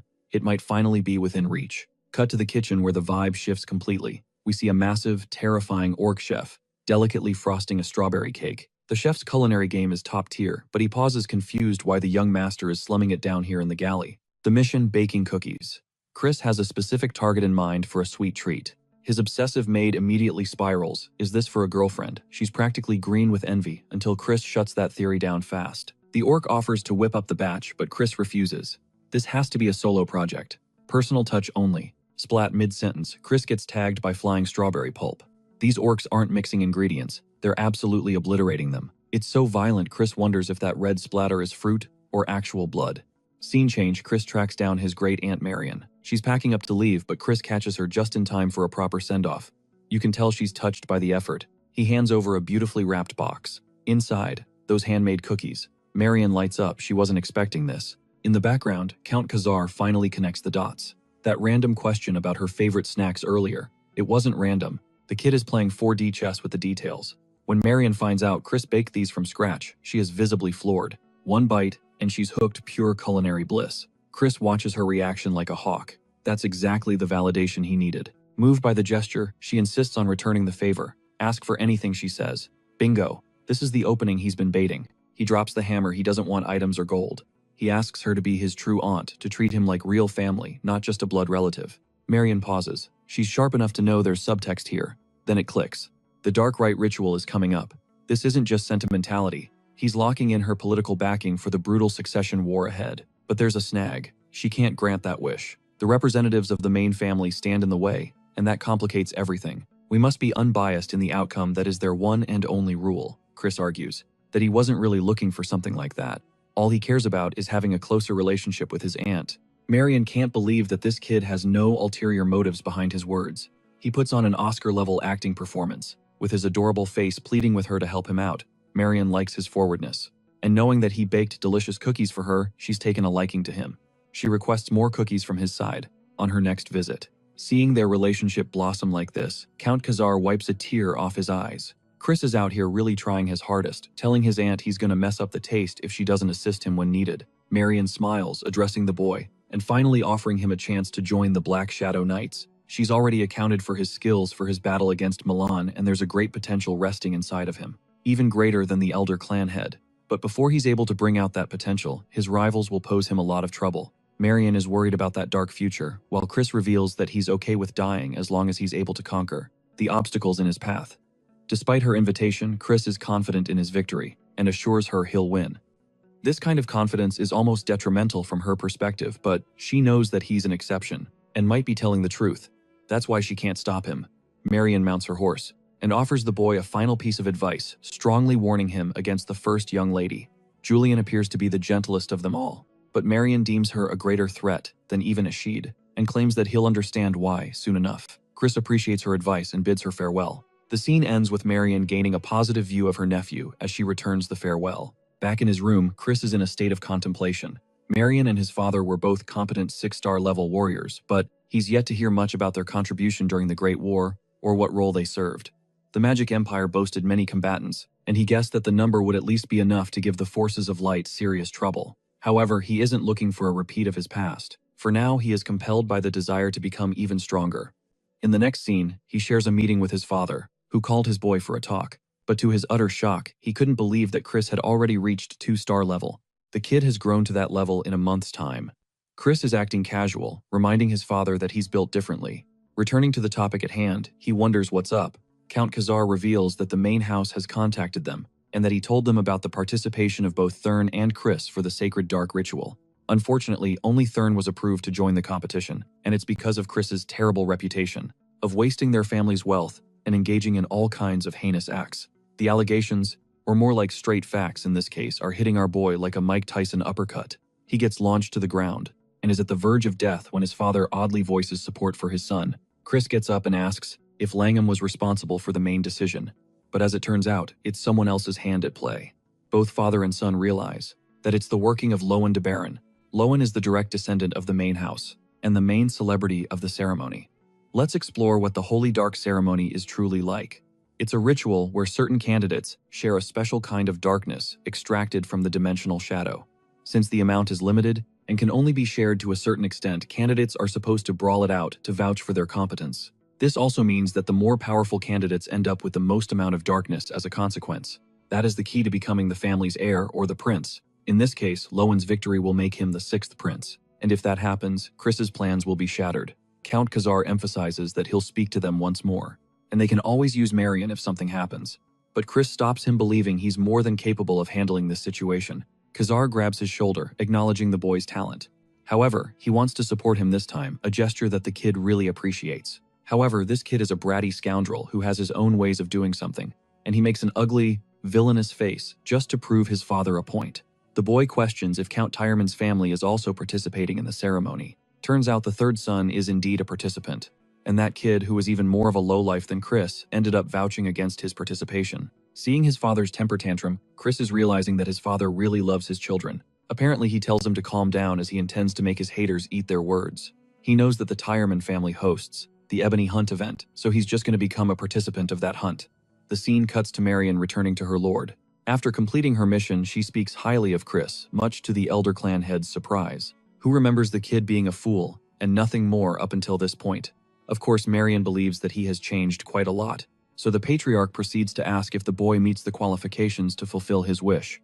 The commander reflects that this wish, the one that he is so desperate about, requires overturning fate itself, the desire to break the shackles of death with forbidden magic. Though Marion is unsure at this point, she can say one thing with confidence: the kid is the closest chance of him ever achieving that impossible wish. Hearing those words, the Patriarch is glad, even though the family consensus is against his participation in the dark ceremony. Of course, not even the Lord Patriarch is willing to oppose the decision, because he thinks the kid should be able to find a solution for himself to overcome this challenge. Despite Marion arguing otherwise and vouching for the support of the kid's participation, the old geezer haughtily quiets her. Lost in her reflection of his demeanor, Marion remarks that this is just the kind of man he was. He had exceptional expectations and became ruthless in response. The Elder Clan head wasn't expecting her to speak so highly of the boy. Declaring bloodsucker, he calls for Simon, who is the head steward of the clan, having heard the conversation in its fullest. Simon is tasked with the duty to watch over the boy in close proximity, observing his every action until the Holy Dark Ceremony. Though he is happy to execute that command, Simon also wants to play a little prank on the child. The head Patriarch looks over with a cold stare and reminds him not to get too comfortable. Something tells me bloodsucker over here is dangerous as hell. Meanwhile, Marion wishes for the child to do his best, clearly worried for what is to come. The scene goes back to Chris, who is enjoying his analysis. Having reached the 2-star level poses a new challenge, and that is reaching the 3-star level, which seems far away for now. It is exactly why he requires ebony, and with it he can gather a ton of magic in a relatively short amount of time, thanks to the Tyran family hosting the Ebony Hunt event. He is lucky to participate at this time. The only issue is that, even after achieving the goal of capturing Beast Carazo, acquiring ebony isn't guaranteed. A special condition has to be fulfilled to fully get your hands on it. Chris exits the carriage, meeting the old merchant who appears empty-handed. The moment he holds out his bag, our boy tosses it, and reveals a bunch of gold coins as a gift for him. Clearly, he wasn't looking for these as a gift. Chris teases him mercilessly, reminding him that he knows about his illegal dealings going around, and how the fat man has been avoiding taxes as well. These sudden fact checks are killing the man, but Chris is more than happy to turn a blind eye, as long as the merchant cleans up his mess. Lastly, he has come here for a little something called the Grey Pill. It is an exquisite item only available on the black market, and what do you know, it is expensive as heck. Chris doesn't give a damn and asks Marie to use her methods. The chick goes completely crazy and whips out her torture weapons to get him. It is the easiest method, because this guy instantly folds much to Chris's amusement. On top of that massive request, he also wants him to find a good dagger and some armor for him alongside it, saying that he boards the carriage, and while the old man is cursing him on the inside, he crumbles in defeat. Marie learns that the young master has one more destination to take care of before returning home. He tells the coachman to stop and goes his way. Marie sees him staring down some kind of aphrodisiac. This pink elixir seems intimidating to our boy. While Marie is out here, questioning if he has been engaging in suspicious activities lately, Chris denies the allegations while Marie's graphics bump up to 100. With that JoJo-style stare, Chris apparently needs the aphrodisiac for someone else, specifically his father, who appears to be getting older. As for the server, he tells the man to keep this conversation secret until his grave anyway. Chris returns to meet his father alongside his brother, torturing Thurn like he should. Bro makes him say out his long title. Thurn simply advises his brother not to get hurt during the ebony hunt, while our boy teases him for being worried about his brother. Their quarrel is stopped with their father ordering Chris to defeat the Tyran family's contestants. The genius mage promises that he will return with good news. Funnily enough, Count Khazar is still not over the long title, and teases Thurn about it as well. The scene cuts to the Tyran estate, where an orange goblin waiter doesn't permit Chris to enter the manor. Chris learns that the young Lord Alois has issued an exclusive order, forbidding him from entering. Applying pressure with his words, the young master questions if he is being told to stay elsewhere in the capital. Poor goblin is intimidated, but alas, he basically says yes. Though Chris's servants jump in to protect his name, he stops them and continues to apply pressure, asking who's going to pay for the hotel. The servant responds that he can merely charge the Tyran family for it, which is music to our boy's ears. Something tells me this man is about to break their bank, and that's exactly what happens. Because this smartass actually goes for the wildest hotel, which is going to cost them 100,000 rupees for their stay. Chris is more than happy to burn someone else's money while he's at it. While they're discussing what to do next, the trunk opens with Marie popping out like a terrible surprise.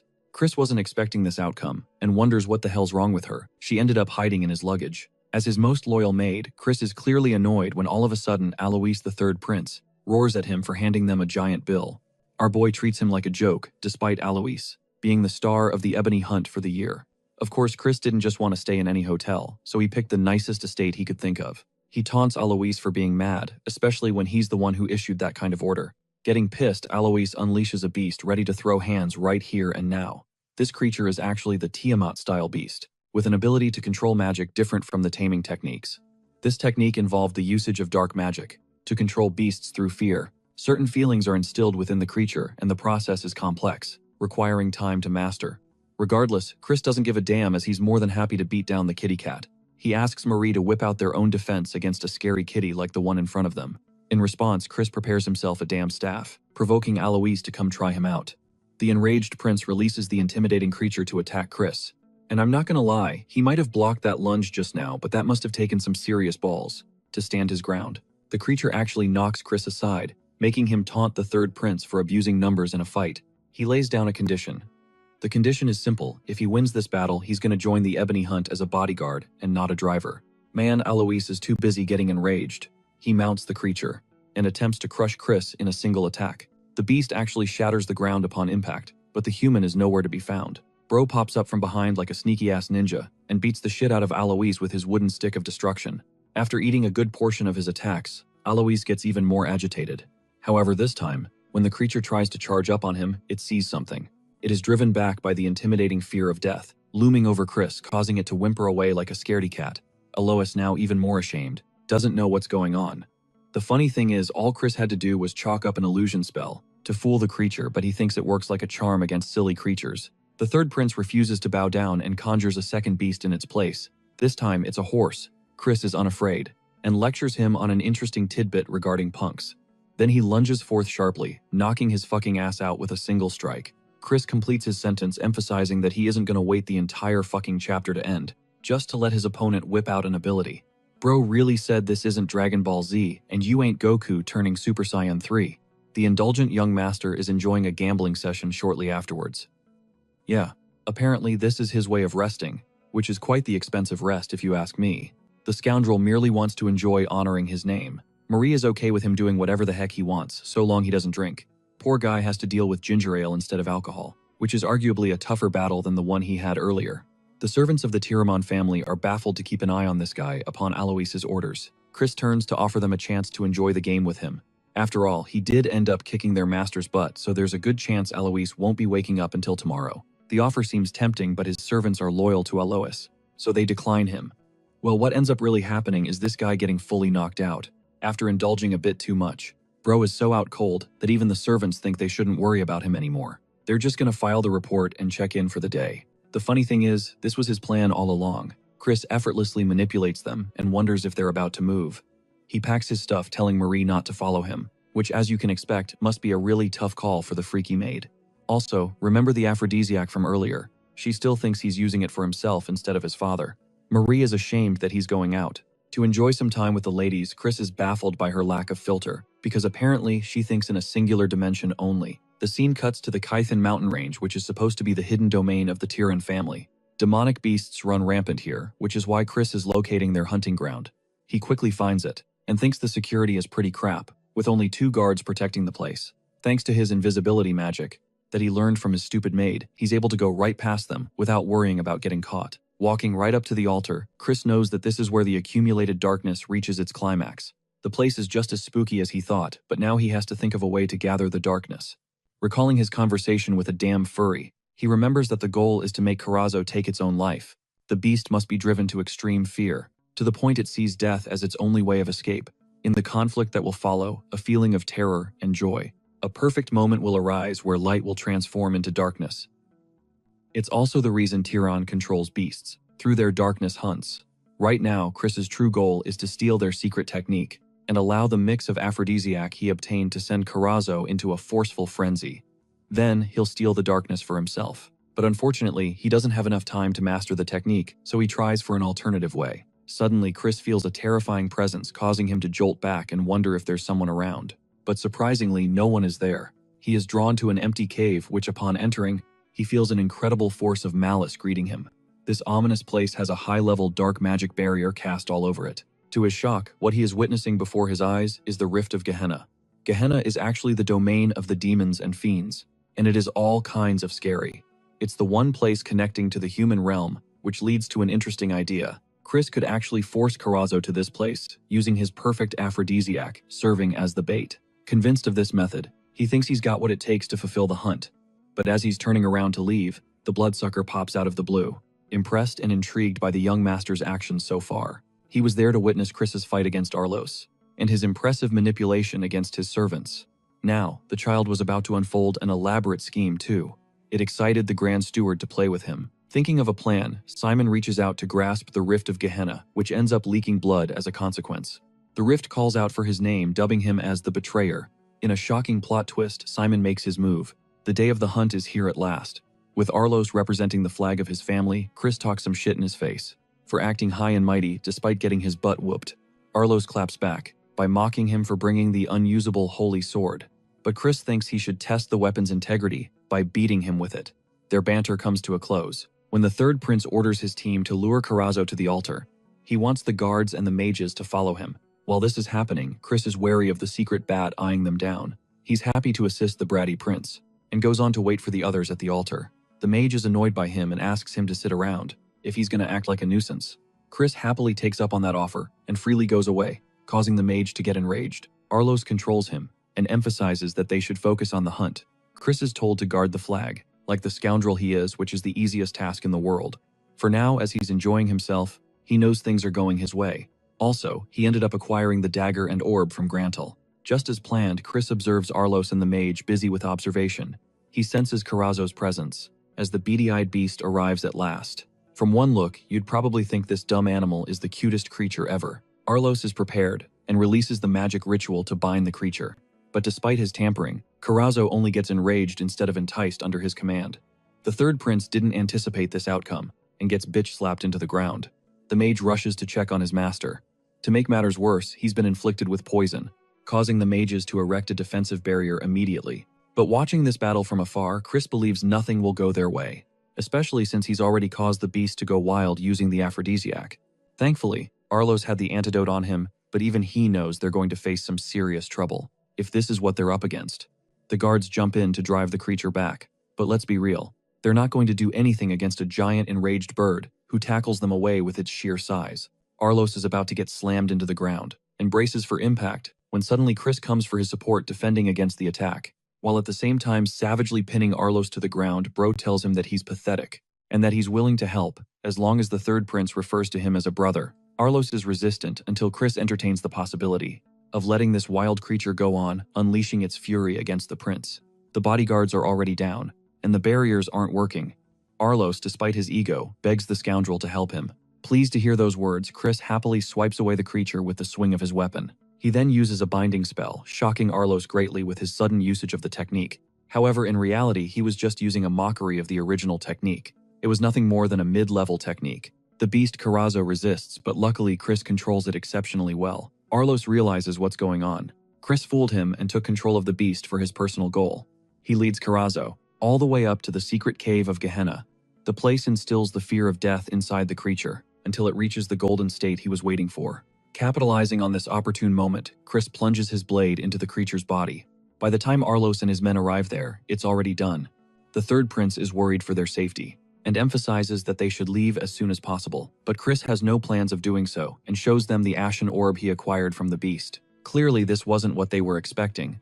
The mage roars at him for intervening, while Arlos actually does a 180 and thanks our boy for saving the lives of his men. After all, it's only because of him that they avoided a darker fate. It almost makes Chris feel bad, especially since he secretly ruined the hunt for him by swapping the orb with a fake. Still, Chris isn't about to fold and reminds Arlos that he's got to refer to him as a senior brother from now on. It's a teasing remark to someone who is years older than you. Already in the middle of their banter, both of them experience a sudden and overwhelming pressure emanating from nearby. Two terrifying eyes stare down at them from the dark.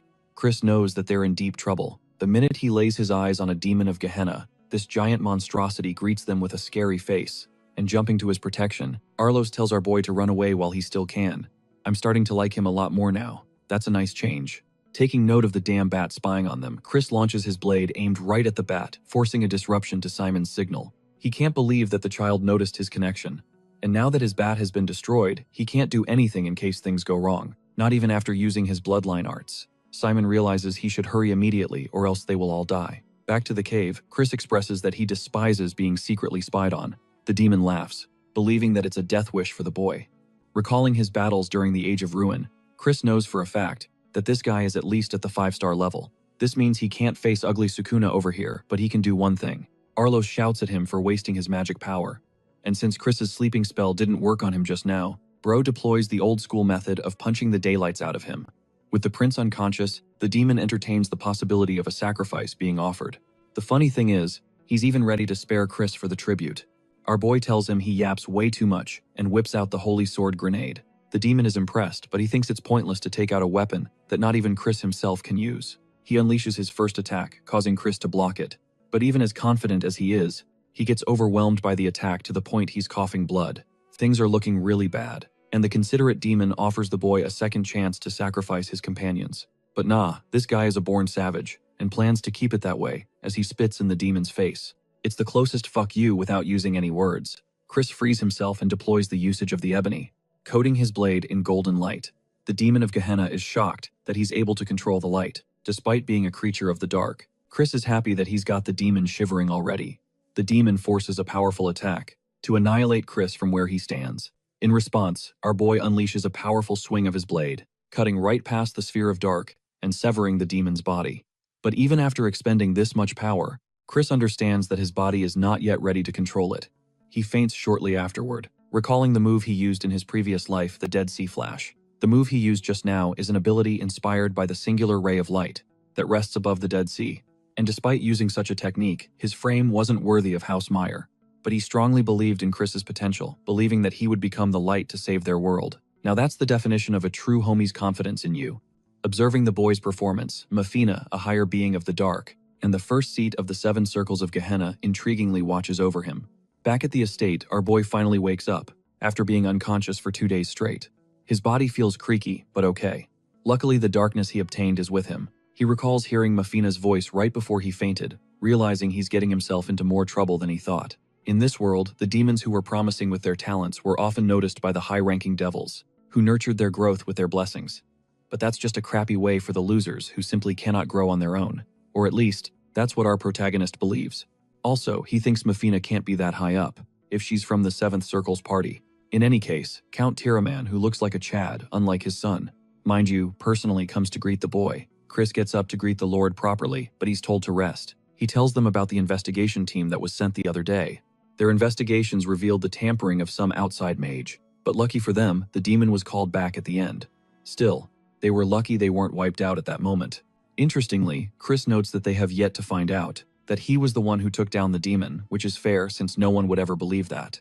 Tiraman admits that he owes the child an apology for mistreating him as a scoundrel upon his first visit.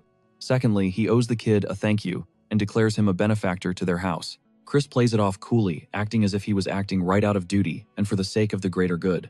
Though he's gaslighting him, he personally feels bad. Tiraman is moved by his words and even offers to carry out the boy's favors if he needs something. Refusing to let this chance go, the boy requests Lord Tiraman to reconcile with House Khazar. It's quite the shocking request, but it's better for the two houses to cooperate with each other instead of opposing each other. He wants to be rivals with the prince and assures a healthy competition to come a relationship with many promising aspects.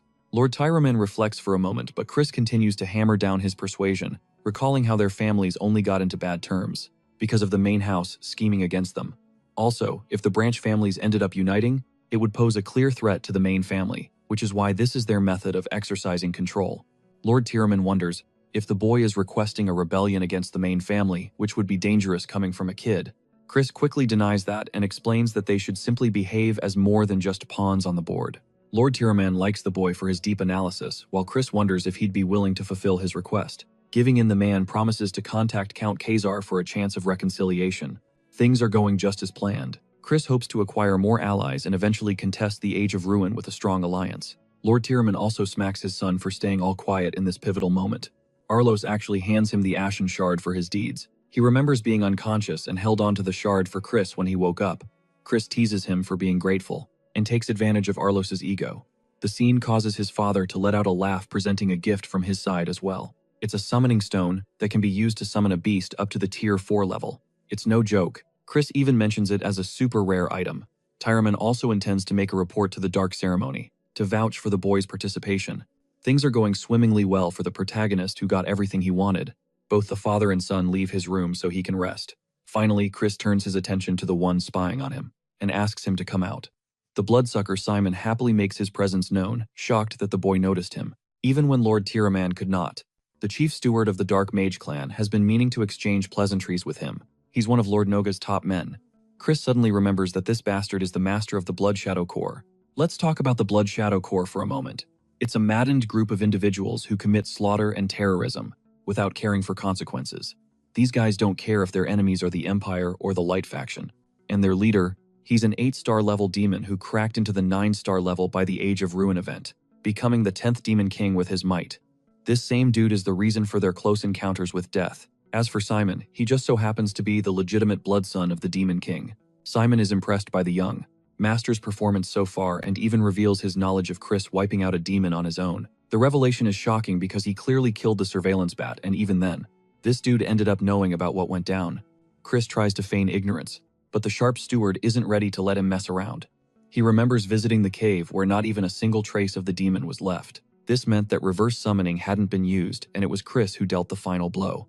Now, the only question left is how. How was he able to wipe the demon from existence? Also, the steward makes it very clear he'll report this conversation to his master. Biting back, Chris expresses that he isn't planning on exposing his trump card despite Simon's insistence.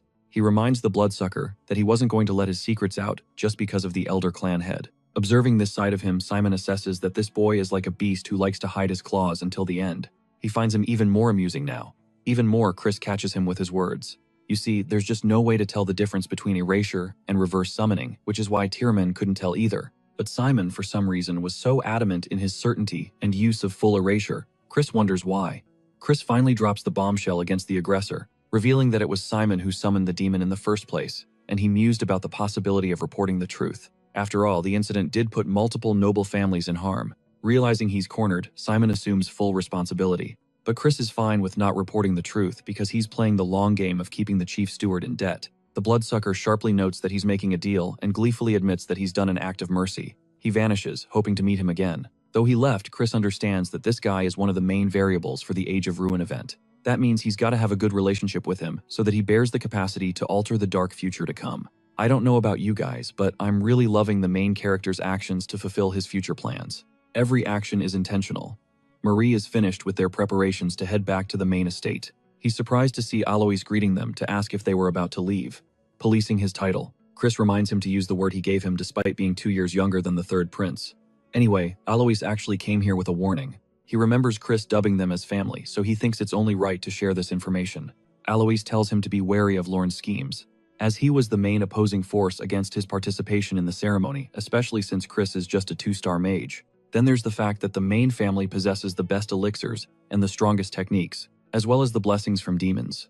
In short, Chris is going to be destroyed at their hands if he's not careful. But the confident genius offers a warning to Alois instead, insisting that he does not participate in the upcoming ceremony, for his own good. This puts Alois in a state of rage because he realizes this scoundrel wants to hoard the dark magic for himself. Also, Chris declares that he's going to crush his opponent no matter who stands before him in the dark ceremony. And that's about it for their discussion, as he tells Marie to move once again, repeating his warning to Alois. Having reached the house of Count Khazar, Thorn is shocked that his brother left for his training shortly after his return.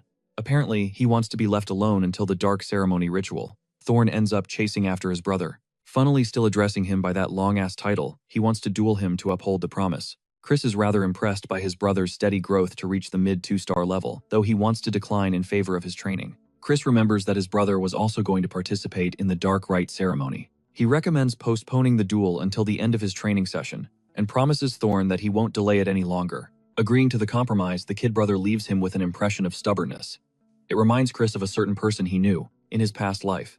Sitting alone in his room, he understands that he's got an entire month before the event of the ritual. So he bites down on the ebony orb, cringing at the bitter taste as he crashes on his bed. Its dark energy is even more chaotic than he imagined.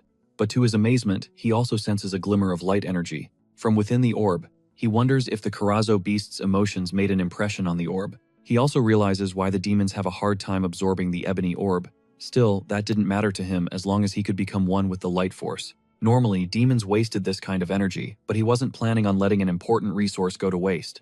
At last, he absorbs all of it into his light core, the power changing him to his very essence. Chris closes his eyes shut, implying the completion of the process. The scene cuts away to Lady Idaline, who is handed a report of the Ebony Hunt's investigation by her servant. She's been keeping an eye on Chris, who apparently survived an encounter with a demon during the hunting event. Half a month later, since Christian got back from the Tyraman debacle, Thurn stormed his big brother's room for their promised duel. As soon as Lil Bro entered, he noticed a significant change in his brother's aura. Christian was quite amused that young Thurn came first thing in the morning for a quick pummeling. Lil Bro was speechless. Christian's dominating presence is leagues beyond what it was just half a month ago. His word is his bond. Since Thurn is so desperate for a beating, that wish shall be Christian's command. But they'll only duel if Thurn agrees to give up on the upcoming sacred dark rite upon losing. The rite is a brutal competition. Weaklings should just stay out of it.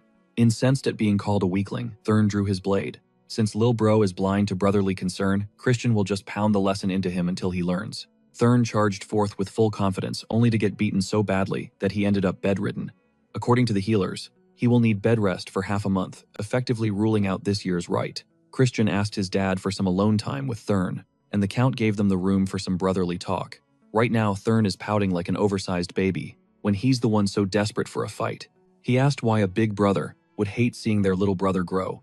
From his perspective, Christian constantly mocks and looks down on his achievements. Now he crossed the line and deliberately injured Thurn bad enough to rule him out of the sacred dark rite. Christian could see that his little bro was about to cry at this rate, so he clarified that they were not on the same page. Here, he's only being harsh to Thurn in hopes of accelerating his growth. This year, competing against him in the rite would be a foolish move. He will just lose his chance to obtain pure dark energy forever.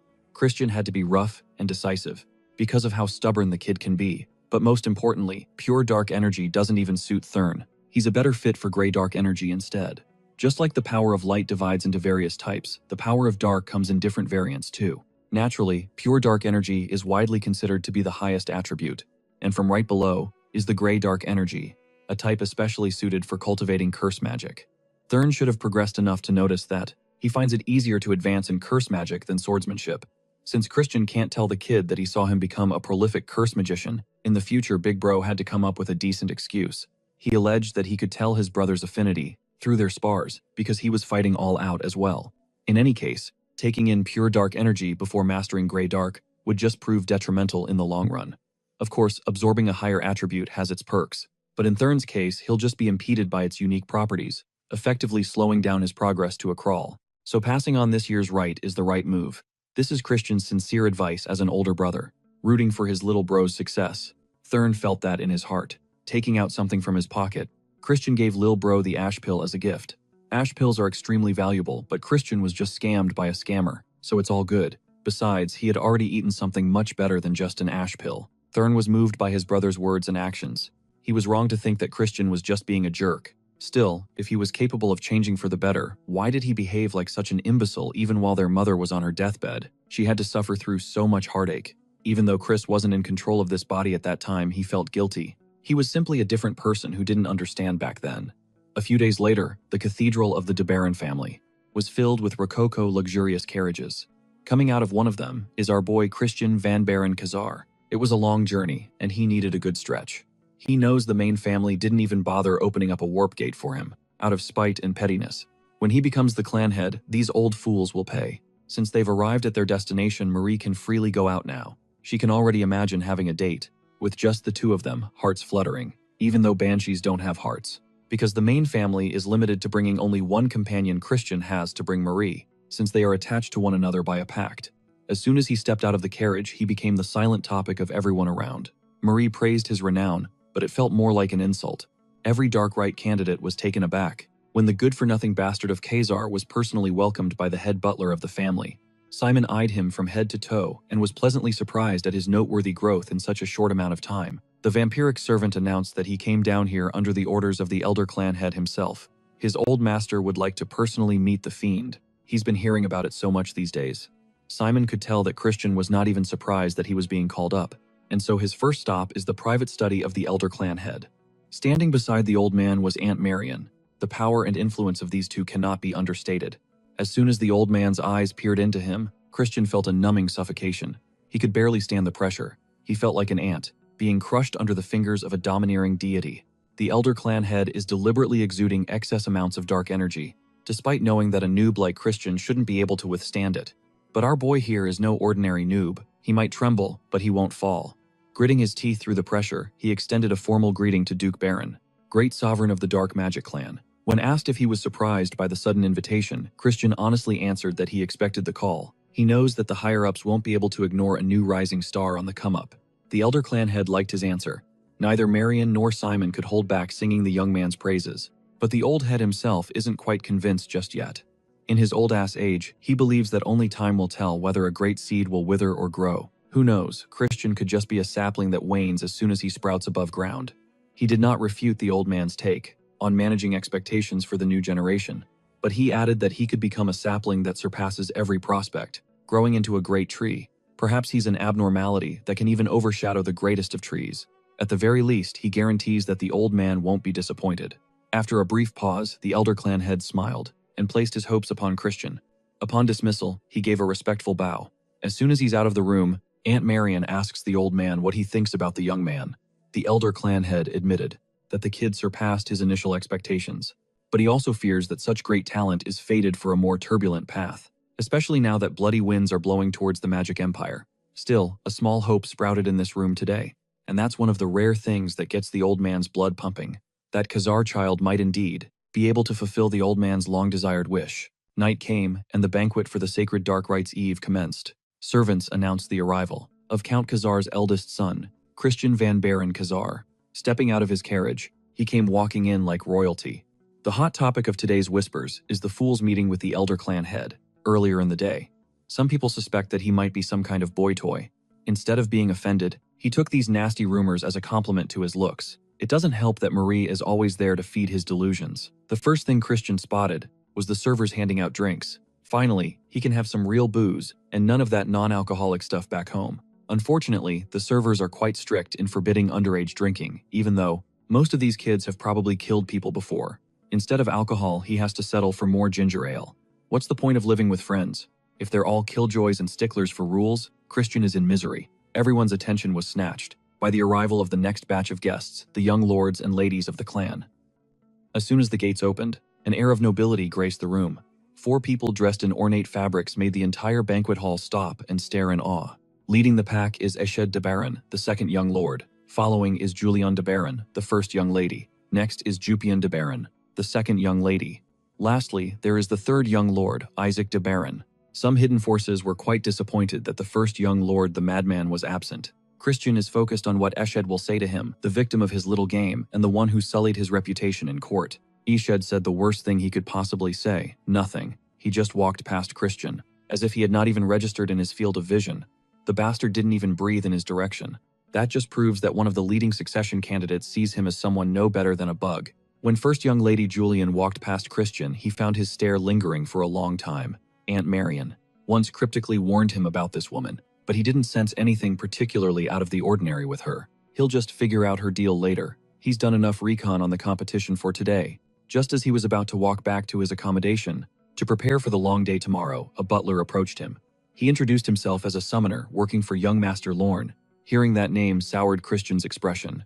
When he asked what's up, the butler had the nerve to imply that someone unworthy of participating in tomorrow's sacred dark rite snuck in. He allegedly worries that an underqualified participant might cause an unnecessary accident for others sullying the name of the Great Dark Clan. It's obvious that this old fart is trouble. 4 is practically screaming that Christian is trash-tier garbage, and he's not even trying to hide who's pulling the strings, that curly-haired brat young Master Lowen smirking from the balcony. Christian isn't vibing with this weak attempt at provocation. If you're going to be a toxic bully, at least have the guts to step up and handle your own business. Whatever, he'll save the real lesson for their little heart-to-heart tomorrow. But right now, it's playtime.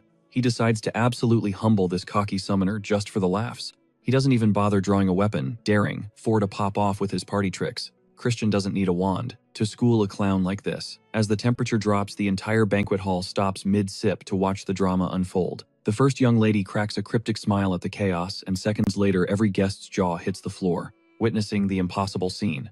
4 is on his knees begging for mercy, frantically trying to shield himself from his own spirits turning against him. Meanwhile, Christian is literally chilling, using 1 ghost as a throne, and 2 others as his personal butlers. The crowd is shook. Nobody has ever seen a flex like this. 4 tried to jump him by summoning those spirits, but instead of ripping Christian to shreds, they betrayed their master instantly. With a single flick of his wrist, Christian hijacked the summons so fast, it looked like he used an admin cheat code. He even clocked Lowen trying to interfere with magic, but honestly, it was pathetic. The curly-haired heir looks ready to combust. From pure humiliation, getting shown up like this is a bad look for the clan's future leader. If he had beef, he should have just thrown hands himself instead of hiding. Lowen, shameless as ever, insists he had nothing to do with the attack, but nobody is buying that lie while his lackey is getting wrecked on the floor, praying for his boss to save him. Bored of this circus, Christian decides to wrap it up and bounce.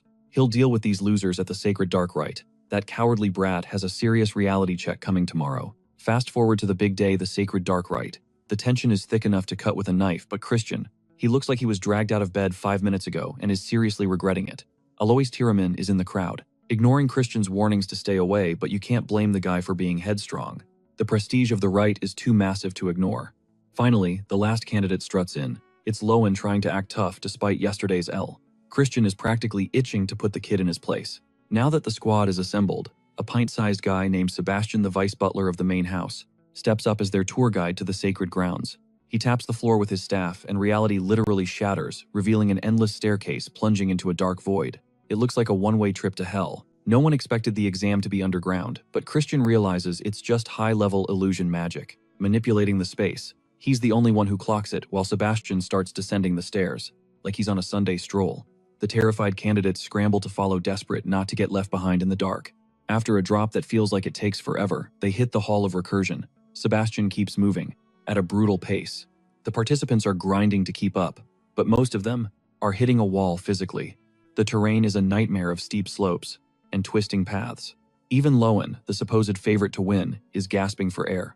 To make matters worse, Sebastian is channeling serious hunter exam energy. He looks like he could run for days without breaking a sweat. Then he raises the stakes, fall behind, and the floor disappears. Instantly, 2 stragglers at the back scream as the ground vanishes, sending them plummeting into the abyss.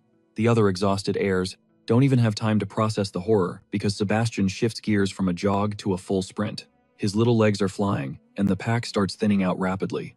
Lowen glances back to mock the dropouts, feeling superior to the weaklings. Until jumpscare warning, he sees the handsome devil Christian locked in right behind him. The guy is an absolute unit, not even sweating while everyone else is running on fumes. Now that they're in the home stretch, Christian decides to shatter Lowen's ego, mocking him for being all bark and no bite while he wheezes for oxygen. For a direct heir, Lowen is performing like an NPC right now. All those expensive resources fed to him since childhood, and this is the best he can do. In Christian's eyes, these kids are total fools, destroying their bodies, running in circles inside a loser's illusion instead of using their brains to break the spell. It's the stupidest thing you can do while everyone's doing deadly cardio. Chris's stamina is not even slightly depleted. All he did was tweak one spell, and he's practically invincible in this place. Sebastian took note of the only participant, who saw through the tricks of this culling process. It seems like some higher-ups have already clued him in about the young master of the Khazar family. Finally, the 4 remaining survivors reach the end of the track. 3 of them gasp for air, while Chris chills like a villain. Alois can't fathom how one can be unscathed after that hellish march. To mess with him, Chris advised Alois to simply train his body more. Suddenly, a dancing light and an unsettling voice demanded everyone's attention. The voice expounded that this scary ground contains the purest of dark energy. Thus, it's aptly called the Sacred Darkness. The light took the form of an unsettling woman that some of you would call Mommy in a heartbeat. She is Ryu, manager of the Sacred Ground. Today, the young masters and mistresses will be attempting to obtain the Great Pure Darkness, just like the 3rd-ranked Demon King, the Dark Destroyer progenitor of the Dark Magic Clan, once did. Raising her hand, Ryu drew winding lines of light on the floor. Since there is not enough darkness for a 4-way share, their worthiness will be tested by the demon beasts waiting in each separate pathway. Simply put, they must traverse a random path, and whoever arrives first can claim the ultimate prize. If that's the case, unforeseen mishaps could occur between competitors during the rite. Ryu explained that conflicts are not grounds for disqualification. Since everyone will be taking a different path, chances of a clash are slim to none. But on the off chance that a fight does arise, a full-on brawl is discouraged, for the more time they waste bickering, the better it will serve the other competitors. Ryu's final advice for success is to focus on one's own safety. After a count of 5, she wished them good fortune, and signaled the start of the race. Sebastian turned to his coworker to try betting some blood on who'd win, but Ryu wasn't interested. She's already gone. The seemingly unshakable vice butler was incensed. In one of the pathways, Lauren eventually encountered his first beast horde. It was a pack of flame-spitting, 4-eyed wolves. They howled and lunged at the curly-headed freak. Coating his hand with dark energy, he faced the pack head-on. In just a few seconds, he unleashed a chain of moves that targeted each wolf's fatal spot, killing each one in a single hit. He correctly gauged that these pups are low-ranking 2-star magic creatures at best. They're practically cannon fodder against an upper 2-star fiend like Lauren. Currently, he's more interested in imagining Christian having a hard time on the path he took. According to the rules, each path is supposed to have the same distance and trials laid out for fairness' sake. However, the curly-headed freak bribed a mage to fill Christian's path with some stronger demon beasts. The bastard of Khazar will surely come across some deadly foes, and his tragic fate will look like an accident. Since any death that occurs during the Sacred Dark Rite is ruled out as an unavoidable casualty, Lauren's plan should be ironclad. A few minutes later, Lauren arrived at the door of the Sacred Ground. Seeing that no one was around, he celebrated his win. He failed to notice someone else standing near the door. Christian had been lounging in this spot for a while. Now he's been waiting for Lauren's slow ass to arrive to the point of boredom, knowing that his plan should have worked. Lauren was confused. He accidentally blurted out that Christian's path should have been crawling with much stronger monsters. Lauren really is just a stupid kid who can't even keep his plot a secret. Christian suspected some sort of tampering at the level of difficulty in his trial, so it's nice to hear some confirmation from the culprit.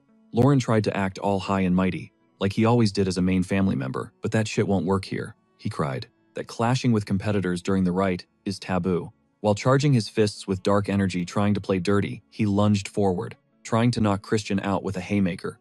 Christian leaned backward, making the punch go wide, keeping his eyes open. He studied the prick's magic combat art. He assessed that it's a combat technique that explodes potent magic power. At extremely close range, it can also be used to snap an opponent's joints. Following the first missed attack, Lauren started throwing random punches at breakneck speeds. He is pushing his attack rate to the limits, but Christian is an expert at acting like a slippery rat. Finally, the bastard of Khazar seemingly dropped his guard, and an opening presented itself. Being the amateur that he is, Lauren bit as he closed in. Christian took delight in talking trash. Lauren was easily baited by a false opening, leading to a quick arm grab. Quickly shifting the arrogant young master's momentum against himself, Christian applied increasing pressure on the arm. With a smile, he warned Lauren to suppress his cry as best as he could. For the next few minutes were about to be hellish agony. The pressure on the arm lock steadily increased until the sound of joints snapping echoed. In front of the dark sacred ground, a guttural scream of agony bellowed. A few hours later, the last of the final 4 arrived, panting exhausted from the waves upon waves of monsters he had to clear. It was none other than Alois. Much to his surprise, he found Christian casually waving at him at the finish line. Lying unconscious at his feet were the other survivors. Christian was quite annoyed that Alois was so ass that he had to wait for so long. Since they are acquainted with one another, he gives the kid a choice to faint on his own, or if he needs a little help. Quickly realizing what was happening, Alois gathered dark energy in his palms, ready to defend himself. Since they last met, he hasn't been sitting on his ass and doing nothing. He improved too. Unfortunately for him, no amount of training could bridge the gap between a god and an ant. Leaving his victims here for the elders to find should be fine. 5 years from now, the first great war against the Alliance will inevitably break out. By that time, Christian needs to have the dark magic clan within his grasp. To do that, he must be greedy. He cannot share even an ounce of sacred darkness with anyone. Now that the competition has been taken care of, it's time to claim the prize. It is time to take possession of the fabled sacred darkness. The power that grants a fiend the possibility of becoming a true transcendent is right behind this door. Back in his youth, the Elder Clan head was known as a genius, who absorbed 80% of the sacred darkness. He went on to become one of the strongest life forms even in the age of demon monarchs. On the other hand, the Dark Destroyer, the progenitor of the clan, absorbed more than 90% of pure dark energy and became the Demon King. Logic dictates that absorbing 100% of this stuff should push Christian above those legends. If he can tame this globe of pure darkness, he will have the potential to exceed even the Demon Emperor. As soon as his palm touched the globe, a surge of darkness filled his veins and arteries. While he's inside the sacred ground, the higher-ups of the clan are in shambles. They just found out that every single prospect has been eliminated. Aside from the Khazar bastard, even young Master Luan is beaten within an inch of his life. It's a disaster. Of course, the old bats immediately jumped to the conclusion that Christian must have used a trick or a banned magic tool and demanded a thorough investigation before things got out of hand. The second young lady, Jupian Debaran, spoke up. She believes that the cheating bastard won't be able to enter the sacred ground anyway. Given that he hasn't got out for 2 whole days, it must mean that he's already dead. They refused to believe that the guy could absorb an exorbitant quantity of sacred darkness non-stop. Even the Elder Clan head ran into an upper limit. Back in his days, they can't see a world where Christian could do better. Once the sacred ground is done with him, there won't even be a corpse left. In truth, Jupian is seething in anger right now. On the off chance that Christian is still alive, she intends to kill him herself. You see, when her father died during his battle against the Alliance, Luan and Jupian were adopted by their uncle Viscount Langham. The siblings' footing within the clan is already shaky. Now that Luan failed to receive sacred darkness, it is bound to become shakier. No one will support her little brother as a serious succession candidate anymore. Jupian will make sure that the bastard of Khazar pays for this indignity. She's crazy. Even the clan servants are talking about the good-for-nothing stuck inside the sacred grounds. The consensus is that he's already dead, punished for being greedy and not knowing his place. His maid, the Banshee, has been waiting for her master without rest. The servants joke that the ghost of the master was bound to meet the ghostly maid soon. Annoyed by their rude chatter, Marie nearly beheaded one of the servants. While her heart is restless, as she waits for the young master, she won't tolerate nosy bitches disparaging his name. If she hears any more of that bullshit, Marie threatens to turn them into ghost puppets. In truth, Marie just wants to see her master's face again. A man who makes a maiden wait is not cool at all. Speaking of the man subject to speculation in the outside world, Christian is currently floating in an unending void of darkness that chokes the breath from his throat. He just reached the 70% mark of absorption. The process turned out to be a lot harder than he expected, but he's determined to endure it no matter what. He's still far from 90%, the point where the real test begins. Even though he's eager, he can't take in too much power and exceed his limit, which will shatter his core. He can't die in this place without changing the course of history. He is the MC. Come to think of it, there is one thing that can help him immensely: a dragon heart. Dragons have the largest natural container of power. In his first life, he learned how to imitate the intricacies of a dragon's heart for just a few minutes as he begins changing the structure of his heart into a mythical being. The rate of darkness absorption dramatically increases after a few minutes of relentless suction. He started approaching his absolute limit. It was then that a familiar voice offered some assistance. Manifesting in front of him was the first seat of Gehenna's 7th realm, the enigmatically gorgeous Mafina. Natural law suggests that a high-ranking demon should not be able to form a body in this space, but Mafina explained that the power of demons is tied to darkness. Forming a body made of pure darkness poses no difficulty to her at all. It also gives her the unique power to help Christian in this instance, without any conditions, no strings attached. In his crusade against demonic beings, Christian had never heard of such a transaction before. Mafina laughed at his uncertainty and insisted that she was just moving on a fleeting whim. There are no deeper intentions to her actions. All he has to do is take her hand and take in all of the sacred darkness. 1 week later, The elder clan head is having tea time outdoors with Simon attending to his needs. Even the old man is waiting on the possibility that the kid is still alive given that there has been no news for an entire week. Aunt Marion could not make sense of why such a smart boy would fall for such reckless greed. Simon relayed that most of the higher-ups, especially Viscount Langham, agree that they should make a ruling soon. The Viscount wishes to close the pathway leading to the sacred ground soon. They're just waiting for the elder clan head's sign-off. Well, the old man doesn't like being pressured by wicked brats. Calling Simon a blood drinker like it's a slur, he asked his loyal servant about his opinion on the matter. Simon honestly set the reckless child's survival odds close to 0. Still, he can't seem to shake the feeling that Christian might surprise them. He is quite an interesting young master, after all. With that assessment, the elder clan head came to the decision for a one-day extension, using his authority. Viscount Langham shall wait for one more day before closing the gates. Aunt Marion quietly sighed in relief. Within the next 24 hours, we'll see if our boy can break the first Demon King's record, or not. Mafina urges Christian to grab her hand before everything slips away, but he turns her down without hesitation. She finds him ridiculous while thinking he should already know that humans aren't allowed to carry more than a tiny fraction of this power. Yet, Christian, with a determination in his eyes, reminds her she seems to be missing something important. They are standing in a world where concepts shape reality. She stares at him, unable to believe it, and wonders if this is demonization. It is, after all, the forbidden pinnacle of the mystic magic clan's arts, where a mortal becomes a demon for a brief moment to unleash terrifying strength. A technique as deadly for the user as it is powerful. Lena had once perished under the weight of it, her life shattered the moment she cast that spell. But Christian considers another angle, that if he removes the parts of the spell that amplify dark energy, can't he shape this world into a vessel while capturing the power without paying the usual price? Step by step, it begins to work. Using this container, he pushes beyond 90%, pulling every thread of the sacred darkness into himself. Mafina's eyes widen, unable to accept what she sees. A black crescent forming. A mere human, no more than an insect in this vast world, leaving his fragile body behind.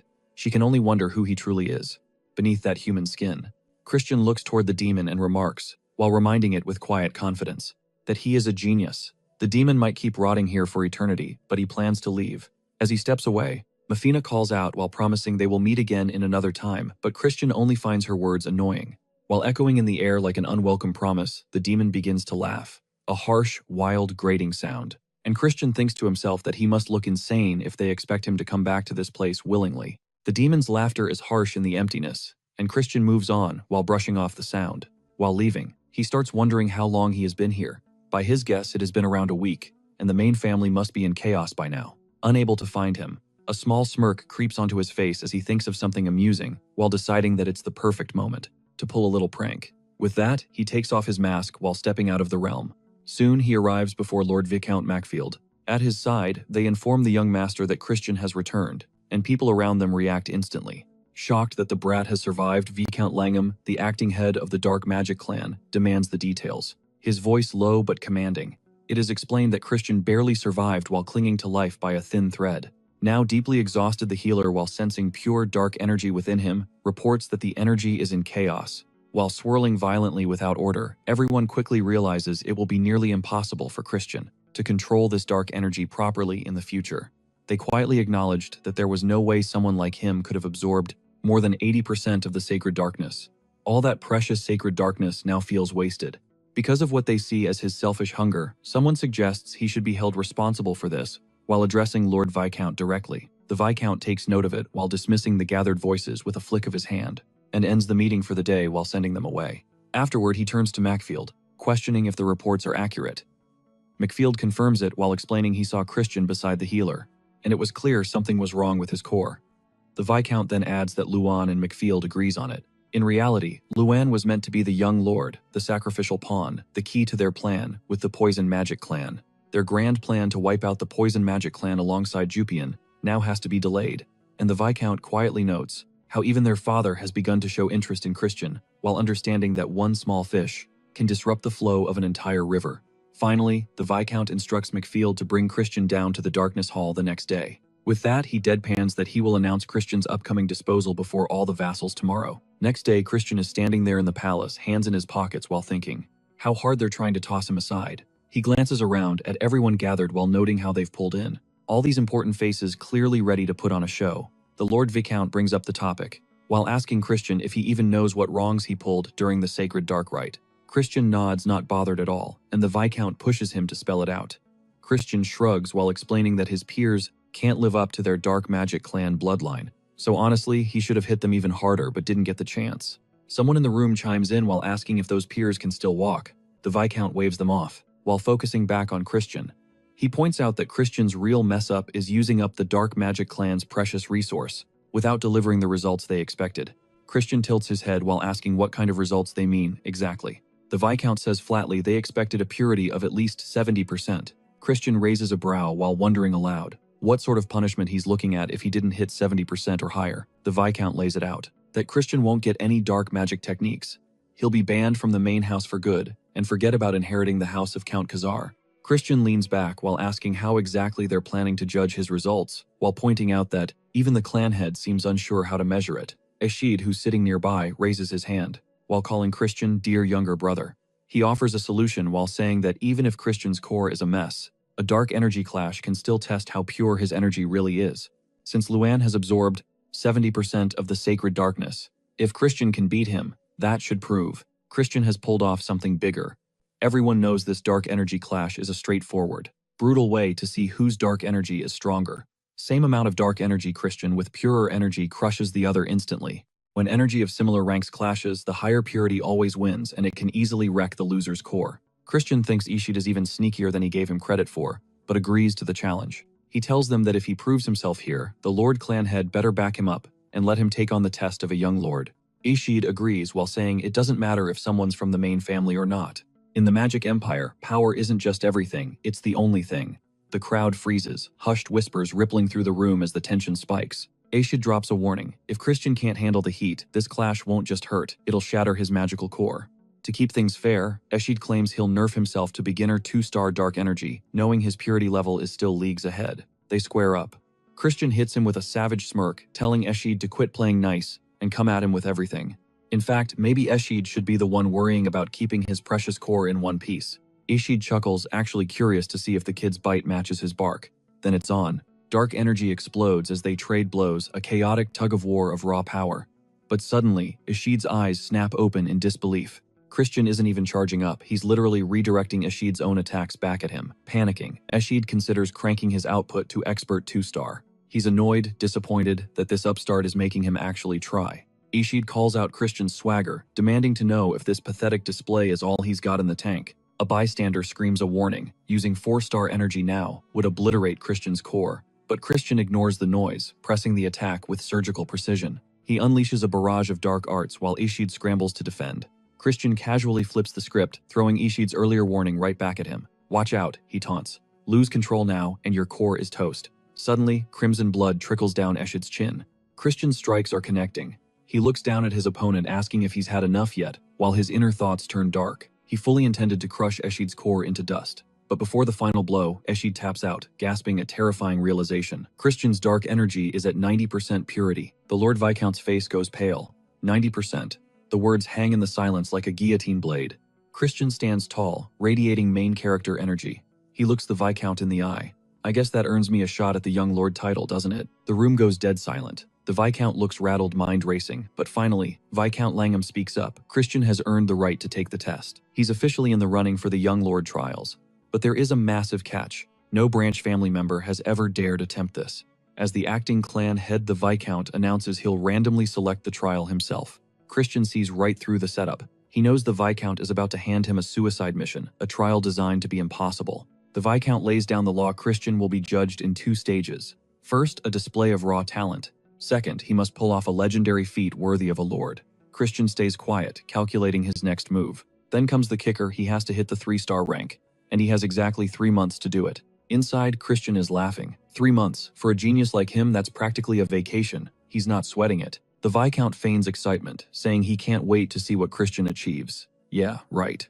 Later, behind closed doors, the mask comes off. The Viscount tears into Eshid for his pathetic performance. Eshid hangs his head, admitting he messed up big time by sleeping on Christian's abilities. His reputation is in the trash. They both agree on one thing: Christian is dangerous, and they need to neutralize him before he becomes untouchable. Langham calms Ishid down, reminding him why the elite never absorb dark energy with more than 70% purity. It's a trap. The purer the energy, the harder it is to rank up. We're talking exponential difficulty here. Hitting 3-star with that kind of purity would take years for a normal mage. Eshid connects the dots. What happens to someone running on 90% purity? The Viscount smirks cold as ice. Talent doesn't matter. Christian has hit a wall he can never climb. Meanwhile, Christian is vibing over a meal when Rania bursts in, announcing that his savage victory is the talk of the entire mansion. Her heart is racing a mile a minute. She straight up tells him he's dripping with charisma. Christian gets a little flustered by the thirst. Then Marie steps up, dropping a confession about her own feelings. While waiting for him, she realized the truth. She missed him like crazy, and every day without him felt like an eternity. Just then, another lady interrupts the moment, rushing over to scan Christian for any battle scars. Marie scoffs, saying Christian is too quick to get hit. But the woman insists, grabbing his hand to check him anyway. She gently calls Marie out, telling her there's no shame in admitting she was terrified for him. She muses aloud, wondering if she's the only one stressing, noting that even Hero Evan seemed concerned. Christian goes quiet, soaking it in. It's been forever since he felt this kind of genuine warmth. Ever since he escaped that nightmare clan that wanted him dead, his life has been cold. His past life was nothing but a river of blood. But in the middle of that darkness, he found people with hearts of gold. Now finally, he has the power to protect them, and the strength to say the words he kept buried for so long. Back then, frozen in that heartbeat, he leans in and whispers his gratitude to Marie. At first, she just blinks, totally confused. But when he doubles down thanking her for waiting for her endless patience, it hits her. Pure euphoria crashes over her. It clicks that he finally gets her. He sees her, and suddenly her heart is hammering against her ribs like a drum. Christian smirks, teasing that she must be heartless. But she doesn't miss a beat, firing back instantly. She claims it's missing because he stole it. Young Master Christian the thief. He laughs, admitting that since she waited so long, she deserves a payoff. He suggests a stroll together. Marie freezes, completely blindsided by the sudden shift. She searches his eyes. Is he for real? He nods, cool as ice. The second they step into the open air, he drops the bomb. He's got a deadline. 3 stars, 3 months. And he admits it's going to be a brutal grind. Even with the Branch family tutors, it's a long shot. Controlling 90% pure dark energy, that's basically a suicide mission. Marie shoots back a playful jab, noting that he's still the same old chaos magnet, looking for trouble wherever he steps. Suddenly, the vibe shifts. Christian's aunt sweeps onto the scene. He bows respectfully, but she's already scanning him. She hints that maybe casually wandering the garden isn't the smartest move for a guy on a deadline. She grills him, has he found a mentor, yet Christian tries to play it smooth, suggesting maybe she could step up. She shuts him down instantly, cold. He chuckles, joking that she really built up the suspense for absolutely nothing, but she orders him to follow. He turns to Marie, apologizing and promising to link up at dinner. She nods, watching him go. As he falls in step with his aunt, Christian comes clean. He has zero clue who she picked as his teacher, but he thanks her for the assist. She cuts him off, explaining gratitude is premature. She warns him once he meets this guy, he'll understand why she's saying this. This teacher, he's not about soft love. She reveals that literally none of her siblings could survive his training. But she looks him in the eye. This is a one-time ticket. Give it everything. Failure isn't an option. As they walk, they spot a little kid loitering nearby. Christian glances over, mentioning, the kid looks totally lost. Christian crouches down, asking about his parents while playfully ruffling the boy's hair. And then boom, a massive shockwave tears through him. His aunt hisses, telling him to watch his manners and greet the superior first. Reality snaps into focus. Christian nods, realizing the toddler in front of him is actually the clan head's incarnation. He immediately bows, showing proper respect. But as Christian activates his mana sense, he realizes the kid's power is hovering around 90%. Scratch that, it's even higher. Christian admits it internally. This guy is a monster. He's achieved the impossible. The clan head waves off the praise humbly but keeps it real. It was a reckless gamble. He asks if Christian gets the stakes. Christian nods. He knows. The clan head explains that even absorbing 80% of the sacred darkness forced him to climb mountains steeper than anyone else. He points out a hard truth. Even their legendary progenitor wouldn't have survived this level without the demon emperor's cheat, his grace. The clan head admits he can't even picture the hell Christian is about to walk into. So he offers an out. If Christian wants, he can vent some of that pure dark energy back into the ether. Just let it go. With Christian's raw talent, he could dominate with 80%. Anything more than that, that's just arrogance and greed. Christian takes a deep breath and asks permission to drop the filter. He hits them with a question that leaves his aunt stunned. He points out that the Dark Magic clan might lag behind the Mystic or Undead clans, the ones sitting on the throne of heavens, but they're still looked down on as the runts of the 12 noble families. The clan head raises an eyebrow, curious if Christian thinks there's a logic behind the disrespect. Christian doesn't hold back. He admits the clan has grown. It's bigger than ever, mostly thanks to the clan head's grind. But the streets are still talking. They say the Dark Magic clan lost its spark. Christian drops his theory, there's only one reason. They lack numbers. specifically people who have smashed through the ceiling to reach the absolute stage 8 stars.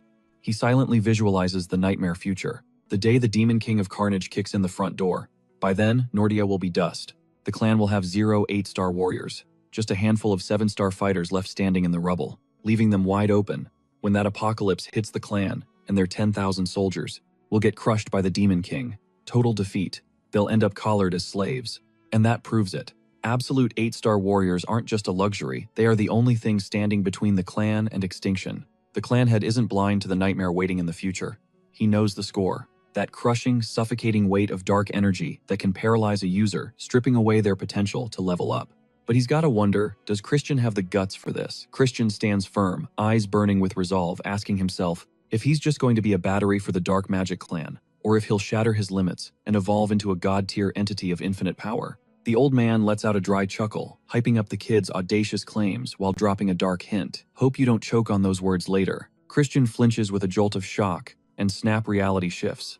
He's instantly teleported into the middle of a suffocatingly dense forest. Lesson 1 of inheriting pure dark energy drops right now, don't die.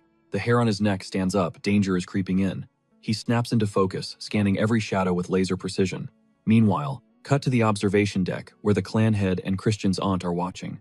She realizes the brutality of this setup has returned. She throws shade at the head, reminding him that tossing a 2-star rookie into a pit with 4 magic monsters is basically a death sentence. The head just smirks, clapping back that facing a single monster would be a total snooze fest for this trial. Back in the arena, Christian catches a blur of motion. Is that a rock lizard? Simultaneously, his aunt clutches her chest, heart aching. She absolutely hates seeing him thrown into this meat grinder. But the clan head drops some harsh wisdom. You don't learn the true essence of pure dark energy in a classroom. You learn it when you're staring death in the face. Desperation is the ultimate teacher, granting the deepest understanding. Only when you're one breath away from the afterlife. His aunt silently prays the kid doesn't suffer too much trauma during this hellish test. Then the mood whiplashes. The head casually turns to her, asking, "You got the goods." He grabs the homemade sweets she prepared, his face lighting up like a kid on Halloween. Apparently, he always craves a sugar rush after wielding dark energy. He kicks back to watch the feed, noting that cinema hits different when you watch it in the dark. He settles in, ready to enjoy his grandson's training arc like a blockbuster movie. Meanwhile, back in the danger zone, Christian squares up against the threats, realizing he's been played. It's not just a rock lizard. A twin-headed bear has joined the chat. Thrown into the deep end of this survival game, Christian starts getting annoyed, knowing one clean hit from these tanks would pulverize his bones. He stays on the move, but the rock lizard suddenly launches a stream of toxic venom. The acid hiss startles him, serving as a reality check. One slip-up in this place, and it's game over, permanently. But he grits his teeth, reminding himself that this is still just a twisted training assignment. Surely the old man wouldn't hand him a glitchy level without a way to beat it right. The clan head picks up on his mental wavelength, telepathically confirming that there is no cheat code for this situation. Christian processes the grim news, wondering if the old man wants him to figure it out solo while facing a monster that outclasses him in every stat. However, Marion drops the truth bomb. It's not about solving a puzzle. The clan head just wants to watch Christian get ragdolled and tossed around to test his pain tolerance. Christian exhales sharply, accepting the madness. He decides that this nightmare is just another level he needs to clear. As he clashes with the rock lizard and the bear, he clocks their insane speed and force. But his battle IQ kicks in. There has to be a strategy. The bears start closing in. Meanwhile, on the other side of the screen, the clan head admits the kid has sauce, commenting that Christian definitely carries talent, noting his movement style is built different from the others. Marion nods impressed, but reminds him he's still just a child though. Smash cut to the fight. Christian slams the massive bear into the dirt and stands on top of it like a conqueror. The audience freezes in pure shock. The clan head leans forward baffled, demanding to know how he managed to pin such a beast. Christian breaks it down. The bear is a tank with massive strength and defense, and while a head-on collision is suicide, its speed and 0 magic resistance are its fatal flaws. He explains, he baited the attack and injected dark magic straight into its heart the second it opened up. In that instant, Marion side-eyes the clan head, realizing what she just saw. Wait, is that dark death? That's the master's signature move. No time to celebrate. Christian pivots to the rock lizard, realizing the boss fight isn't over yet. The reptile charges and Christian lands a heavy blow, but the thing just keeps spitting poison. Christian quickly analyzes the gimmick. This rock lizard has 3 stone hearts. Unless he shatters all 3 simultaneously, the thing is basically immortal. He's gotta think fast. Deciding it's time to switch gears, he lunges straight for the beast, locking his sights on the lizard's heart for a fatal blow. With 0 effort, he obliterates it. Aishid watches totally shook, realizing that aura isn't just power, it's the stench of dark death. Needing confirmation, he pivots to the clan head. The old master vision blocked just waves him out of the way to get a better look. Then he shoots a side eye at Marion. You teach him that move, she stays ice cold. Not me. The clan head mutters that skills like that aren't exactly beginner-friendly. Aishid shrugs. Well, if he's this cracked, why even bother studying dark magic? But the clan head shuts him down instantly. That's enough. Trial over. Christian pulls up to the throne and the head admits the kid didn't just pass, he absolutely crushed expectations. Good work. Panting heavily, Christian grins, admitting the whole brawl was actually a solid learning experience. He credits the master, claiming he finally figured out how to channel that dark energy on his own terms. The clan head narrows his gaze, voice dropping low. Don't get it twisted. Overconfidence kills. He declares it's time for the real curriculum to start. With a flick of his wrist, he signals the others to bounce. They read the room and slip out, leaving Christian alone with the old master. Before dropping the first lesson, the head pivots. What do you think magic actually is? Christian doesn't hesitate. Domination. Controlling the enemy with perfect darkness. The clan head presses harder. And what is perfect darkness? Dead silence. Christian freezes, realizing he's got nothing. Watching the kid struggle, the head motions for focus. Unlocking the seal. That is where true darkness hides. You have to descend step by step. Christian leans in as the master continues. Down the deep stairs, 12 abysses await you. A heavy pause, then the head starts chanting, voice resonating. He invokes the wisdom-seeking crow, commanding it to honor the pact and swallow its master in pure shadow. Chant done, he thrusts a hand forward, molding the air until a mass of dark energy materializes right in front of him. Christian's eyes go wide as black lightning crackles around the room. Then, bam! A razor-sharp chill slashes across his throat. He felt the blade, but his skin is untouched. The sensation of death lingers. A conceptual blade, the head explains, smooth as silk. It only cuts what it wants to cut. This fierce energy is the black sword. You have 1 month. Refine this power. Create your own black sword. Mic drop. The clan head spins on his heel and walks off, leaving Christian stunned in the silence. Grind mode engaged.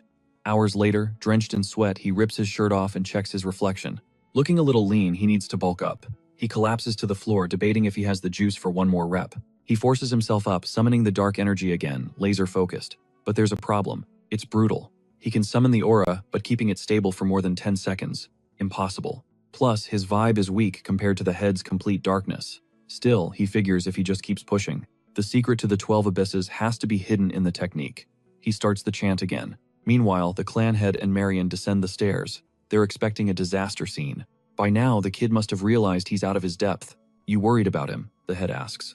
Marion sighs. We have no choice. Only 2 months left until the young lord exam. The head nods. True, but with the purity of his magic, rushing is impossible. Push him too hard, he breaks. Better to build a solid foundation than panic about the test. They step into the training hall. Christian looks up casual. Oh hey, thought you guys would be later. They freeze. Christian bows, grinning. Thanks to your advice, I actually hit 3 stars. It went better than expected. Took me about a week to finally shape the dark sword though. I thought that abyss talk was nonsense, he admits. But I get it now. Each abyss represents a core trait of the sword. The clan head stares annoyed by how good the kid is. The kid didn't just understand the assignment, he manifested the true dark sword. The head is shook. It took him a full year just to form the basic version. A lifetime of work to master the 12 magics. And this kid is speedrunning it.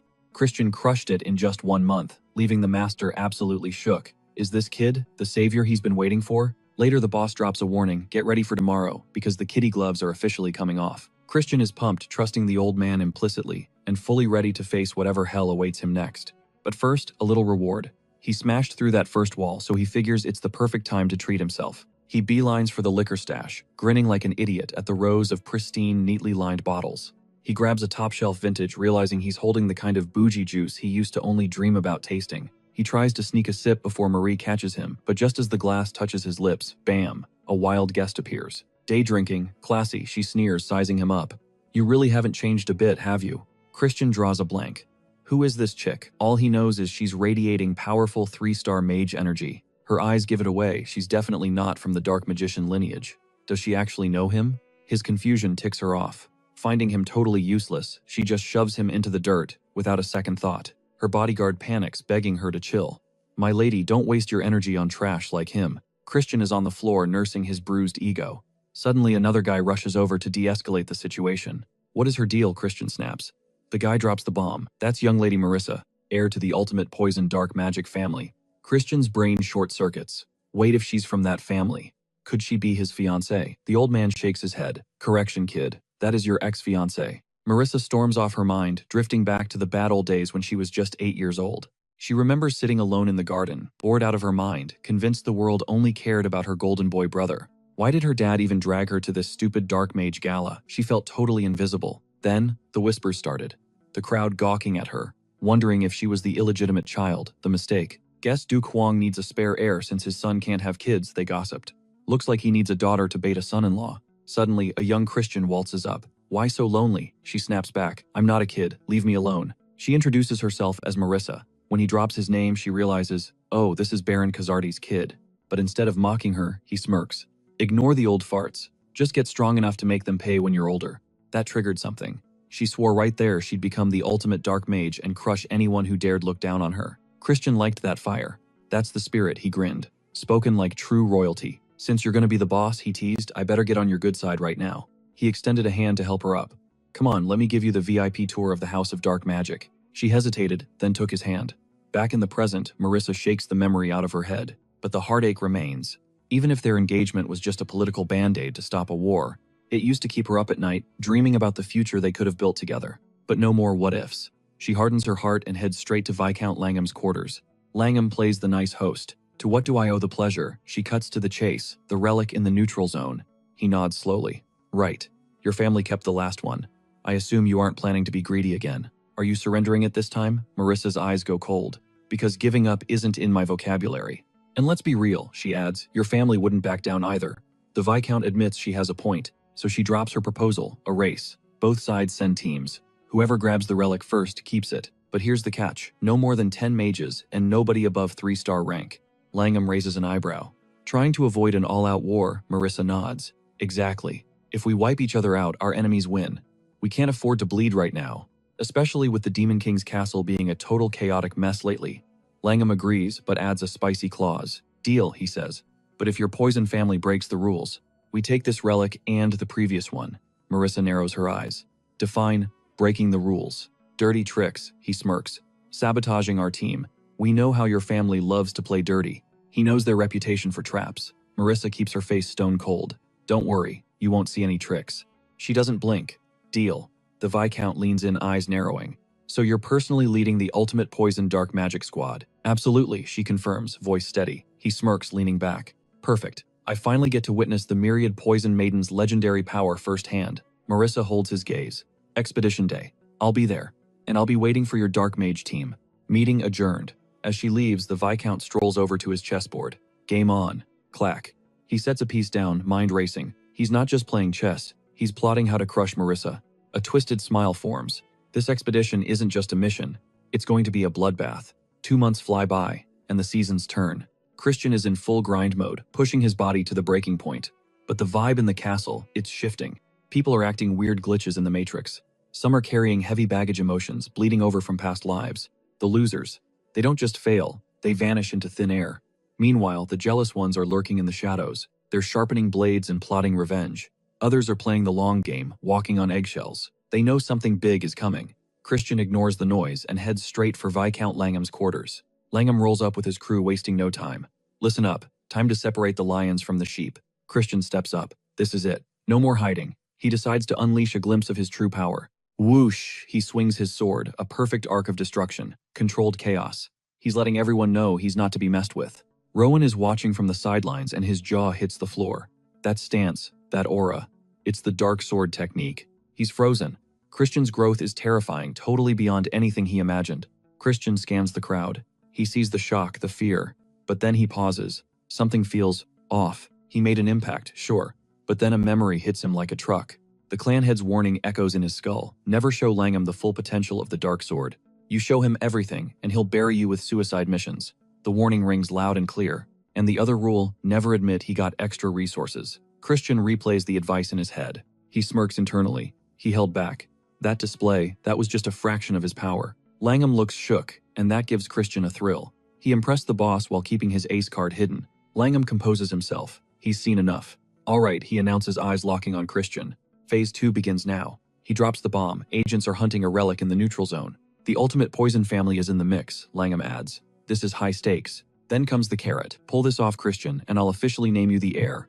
Christian thinks, piece of cake. He's ready to solo this dungeon run. He figures it's an easy win. But Langham isn't done. He cuts Christian's confidence off at the knees. You're not going alone. You're deploying with Princess Juvia's unit. The room goes dead silent. You could hear a pin drop. Langham twists the knife. This was Rowan's gig initially, but I'm giving the honor to you. Christian is blindsided but keeps his poker face. Understood. He takes the order like a soldier and marches out, guards flanking him.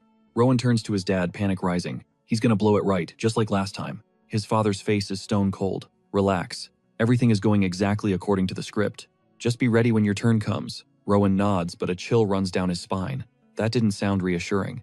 Next morning, Christian heads out, mind spinning. The adrenaline is fading, replaced by doubt. Is this a setup? Langham might be sending him into a meat grinder to get rid of him. The fear creeps in. He can't shake the feeling that he's walking into a trap.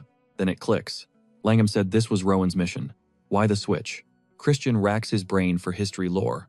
In the original timeline, Rowan was the heir. But during the Great War, Rowan was a ghost. 0 mentions. That's a massive plot hole. As he walks deep in thought, his dog suddenly barks. You want the tea? The dog teases. Keep scratching behind the ears and I might just spill the truth. Christian sighs, frustrated but desperate. Fine. The dog grins. Let me tell you about the Devil's Relic disaster. A shadow war. A bloody, unspoken feud between the Dark Mage House and the Ultimate Poison Clan that history conveniently forgot. The dog drops the bombshell during the hunt for the relic. The Dark Mage House got completely liquidated while the Poison Clan barely crawled away with their lives. But here's the kicker. Both sides buried the bodies and the truth. Worse, that cover-up planted the seeds for a literal apocalypse. Christian is shook. He hangs on every word, practically vibrating with tension as he demands the why. The mutt doesn't hold back. Nordione was murdered, taken out cold by none other than Marquis Langham's own son. If not for that betrayal, the Demon King of Evil Blood would have never rolled over the Dark Mage family like a speed bump. One death, fast-forwarded the end of the world. Christian freezes his brain trying to download this massive revelation. If the Dark Mage house got wiped, does that mean he's just a placeholder, a sacrifice meant to die in Rowan's stead? Ice-cold fear grips his chest. This isn't just a mission, it's a trap. A 4D chess move orchestrated by Marquis Langham. The pieces click. Christian realizes this isn't a test, it's a death sentence wrapped in a mission. But without receipts, he can't go rogue. He checks himself, he's only at 3rd level mastery. Not exactly god tier yet. What can he actually do? Not much. Playing it cool is the only play. He decides to step out and clear his head. He centers himself, taking a step toward the exit, but hold up. A voice slices through the air. Hey, where do you think you're going? Christian stops dead, pivoting slowly to face the noise. It's a kid face twisted in a permanent scowl, practically radiating saltiness. Christian hits him with the dead-eyed stare. Does my itinerary concern you? Cold, unbothered. The kid steps into his personal space. He heard Christian made the expedition team, a team he claims he didn't want to join anyway. Sure, buddy. He's just checking in, making sure Christian doesn't fumble the bag on the gig meant for Rowan. It's obvious bait, but Christian doesn't bite. He keeps his cool. So what? You want me to sit on my hands? Then he drops the nuke. Langham picked me because he knew Rowan would choke. Boom. Emotional damage. The kid snaps, roaring as he blindly charges, swinging his sword with pure, unadulterated rage. Steel sings through the air. Christian doesn't even blink. He sways to the side, smooth, effortless, like he's bored. The kid freezes, brain lagging. He can't process how Christian just ghosted his attack. Christian shoots him a pitying look. I think we're done with the pleasantries. We clearly hate each other, so do us both a favor. Don't look for me until the mission starts. He turns his back on the threat, muttering about actual work to do. The kid is left staring at his retreating figure. The rival throws a petty good luck prepping at him. Christian keeps walking unbothered, living rent-free in the kid's head. Sword lowering, the boy stares daggers at Christian's back. The rage fades, replaced by a chilling realization. Christian didn't flinch. He stared right down the barrel of that blade and moved at the absolute last microsecond. He let it miss. Purposefully. The kid shudders. Christian isn't just lucky. He's lethal. Cut to town. The place is popping, streets packed energy high. Merchants are slapping fresh paint on signs, setting up shop. It's a sensory overload, loud colors, and the mouth-watering scent of street food. Through the buzz of the crowd, Christian zeroes in on a food stall and grabs some grub. He starts chowing down right there. Locals pause, side-eyeing the noble acting like a commoner. The owner rushes over in a panic, but Christian just flicks him a coin without missing a chew. He strolls off, snack in hand. Between bites, a thought hits him. When was the last time I actually tasted real meat? Total Zen mode. If he had it his way, he'd spend the rest of his days just gaming and gorging. But back to business. He recalls a specific shop that should be right around the corner. Mid-chew, the hair on his neck stands up. Someone's watching. He weighs his options, make a scene, or lose the tail. He sighs. What a drag. Judging by their sloppy stealth, these are definitely Langham's bottom-tier goons. Definitely Langham's spies. But before he can bust a move, wham, a hand clamps over his mouth from the shadows. Pupils dilate, panic spikes. Before his brain can catch up, a girl materializes and yanks him into a dark alleyway. She keeps him gagged, signaling for silence. Christian manages to twist his head around. Desperate to see his kidnapper, he strains for a look. Finally, the mystery girl releases her grip. She drops the bomb straight up. He picked up a tail, but her squad already smoked them. He can breathe easy now. Christian isn't buying the comfort. Still reeling, his voice spikes. How exactly is he supposed to chill after getting snatched with a hand clamped over his mouth? He snaps, demanding a name. Cool as ice, the girl drops her identity. She hails from the evil King Castle. That name hits him like a physical blow. He freezes. Without missing a beat, the girl pushes forward, explaining that she's on a mission to crush the dark omens plaguing the evil King Castle before they spread. We need to move, she urges, checking if he's riding with her. Stunned but curious, Christian doesn't waste time hesitating. He gives a sharp nod, lead the way. She takes point, keeping a steady pace ahead of him. After a beat, he breaks the silence, asking their destination. Without even looking back, she starts spilling the tea on the nightmare unfolding recently.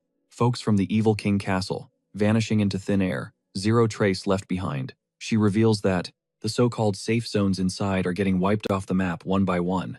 It's a war zone out there, a region locked in a three-way deadlock between major families, a place ruled by pure terror. According to her, the bosses of these clans couldn't care less if their people live or die. That's why she's rallying the troops, needing help from key families, to root out the rot causing this chaos. But she knows how the world works. She can't ask for a favor without putting something on the table. She promises intel, the kind that could silence the storm, threatening to crush the Dark Mage family. Christian listens, absolutely floored by what he's hearing. Then she drops the nuke. Marquis Langham is secretly in bed with a heavy hitter from the ultimate poison dark magic family. Their target, Marissa, the daughter of that very same clan. They want her gone. The revelation hits Christian like a truck. Why his people? Why Marissa? It doesn't add up. When he presses for a motive, she breaks it down further. If this situation tips the scales for the 27 forces, the ringleaders in the evil King Castle will go feral. That chaos ripples out, shattering the fragile balance between the 12 dark mage families. Worst case scenario, total tragedy. So she gives him a stern warning. Gear up for the relic exploration. She even drops a heavy expectation that he'll rise as the young lord of the dark mage family, strong enough to crush the peacebreakers. Hearing this, Christian can't help but wonder she knows about his potential succession. Her intel network must be god tier. But he's not a rookie. He's not swallowing this hook, line, and sinker. How can I trust you, he challenges, calling her out on the lack of receipts. If she wants a partnership, she needs to cough up some collateral. Frustration flickers across her face. Seeing her hesitate, he throws shade. Assuming she's bluffing, he turns to walk, but she stops him, eyes locking on his with grim determination. She pulls something from her gear and tosses it to him. Christian catches it and his eyes bug out. It's the last thing he expected. Wordlessly, he pivots and walks off, mind racing with a million questions. Behind him, the girl watches face like a mask. She glances down at herself, whispering to the empty air, asking why she can't just show her true self to Christian. A monstrous shadow beside her grumbles the answer, it's for her own safety. If Christian gets compromised and leaks her name, it's game over. She hears the logic and sighs, accepting the harsh reality. The monster nods. We wait and see, he rasps, calling her by her true name, Idrian. She gives a curt nod. Meanwhile, Christian creates distance, gripping the card Idrian handed him. A smirk tugs at his lips. Talk about perfect timing, he got exactly what he needed. He inspects the loot closer. It's a pass to the dark auction house, that shady underground market, moving smuggled relics and rare beasts. These access cards are gold dust strictly for verified nobles and the filthy rich. As the building looms ahead, memories hit him. Back in the day, nobody had these cards. Getting inside was always a nightmare. Then the name on the card catches his eye, Leah de Wolfman. Never heard of her. His mind snaps back to Idrian's intel about Marquis Langham's shady connection to the ultimate poison dark magic family. Her warning loops in his head, but he checks himself. He can't verify her identity just yet. Blind trust gets you killed. He decides to play it cool, stay sharp, and prepare for whatever's coming next. He hits the auction house and makes a beeline for the counter, demanding a messenger pigeon. The clerk doesn't ask questions, just nods and hands over the gear. Christian scribbles the name with surgical precision, attaches the note, and launches the bird into the sky. His eyes lock onto it until it vanishes into the clouds. Phase 1 complete, he thinks, letting out a breath he didn't know he was holding. Now, for the real question, is it time to face him? Christian steps toward the entrance, but the head of security instantly blocks his path. The guard crosses his massive arms, looking down his nose. Beat it, kid. This place isn't for people like you. He gestures for Christian to scramble. Christian doesn't flinch. He just casually lifts his hand and flashes a card. The second the guard's eyes hit that plastic, his face drops. Pure, unadulterated terror washes over him. He starts stuttering apologies like his life depends on it. It's a VIP card. Suddenly, the entire staff is bowing and scraping like he's royalty. Christian strides into the main hall. The place is already buzzing, packed wall to wall with high rollers. A guy slides up to him looking totally confused. Excuse me, you're Leah de Wolfman. Christian keeps a poker face. For today? Yeah, you got a problem with that. The guy side-eyes him hard. That voice is way too deep for a Leah, but he eventually shrugs it off. No problem here. Christian doesn't waste time on small talk. Take me to the branch manager. Now. The guy hesitates, so Christian drops the temperature in the room. I said hurry. That works. They hustle to a private VIP area. Christian takes a seat like he owns the place. The guide, looking sweaty, promises to fetch the boss and bolts. Left alone, Christian scans the room. The vibes are immaculate, nothing but old money and power. Just as expected from the Rudolph Merchant Group. Everything here is top-tier luxury. He recalls the lore this group is tight with the Union Deer Merchant Group. Powerful enough to run a black market right under everyone's noses. Their fingerprints are all over the supply chains in the dark magic empire. Bottom line, if the Rudolph Group can't source it, it doesn't exist. The door swings open. A woman walks in, radiating boss energy. She introduces herself as Ruvid, the branch manager. I run the Rudolph Group here, she says, all business. You asked for me. What do you want? Christian doesn't beat around the bush. Bring me Rowena. Ruvid freezes the color draining from her face. Excuse me, she stammers. Christian leans in, staring right through her. Don't play dumb. You know exactly who Rowena is. The deer merchant owner. She tries to recover. I know the name, sure, but I can't just summon her. I don't know what you're talking about. Christian smirks. She's already here. Must be that artifact you're using, he muses. Pretty high-level magic to hide in plain sight. Get used to seeing me around, Ruvid. Her eyes go wide as the magic veil starts to crack. Her disguise melts away, revealing her true face. Panic mode activated. How? How did you figure it out? Christian stays cool on the outside, but inside, he's replaying the past. He remembers every miserable thing she did to him in his previous life. Payback's gonna be sweet, he thinks. Out loud, he mocks her, hiding behind a relic, seriously. Weak camouflage, he laughs. Or maybe the artifact just gave up because your face is too big to hide. She gasps, grabbing a mirror in horror. No way, the relic is flawless. Christian stifles a laugh.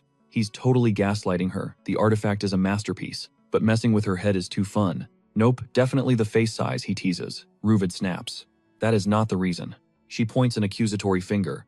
And you aren't Leah de Wolfman. You're someone famous in the Empire, aren't you? She tries to flip the script. You snuck into a members-only club with a fake ID. Don't get high and mighty with me. Christian raises an eyebrow. Oh, are we doing threats now? Be a real shame if a rumor got out, he whispers. About a Union official running shady deals in the dark magic empire. Bullseye. Her confidence crumbles instantly. Fine, she sighs defeated. What do you want? Christian smiles. Moments later, she's handing over the loot, rare jewels, materials, the works. Christian grins. Jackpot. As she scurries off to fetch more, Christian feels the rush of a plan coming together. He checks his inventory.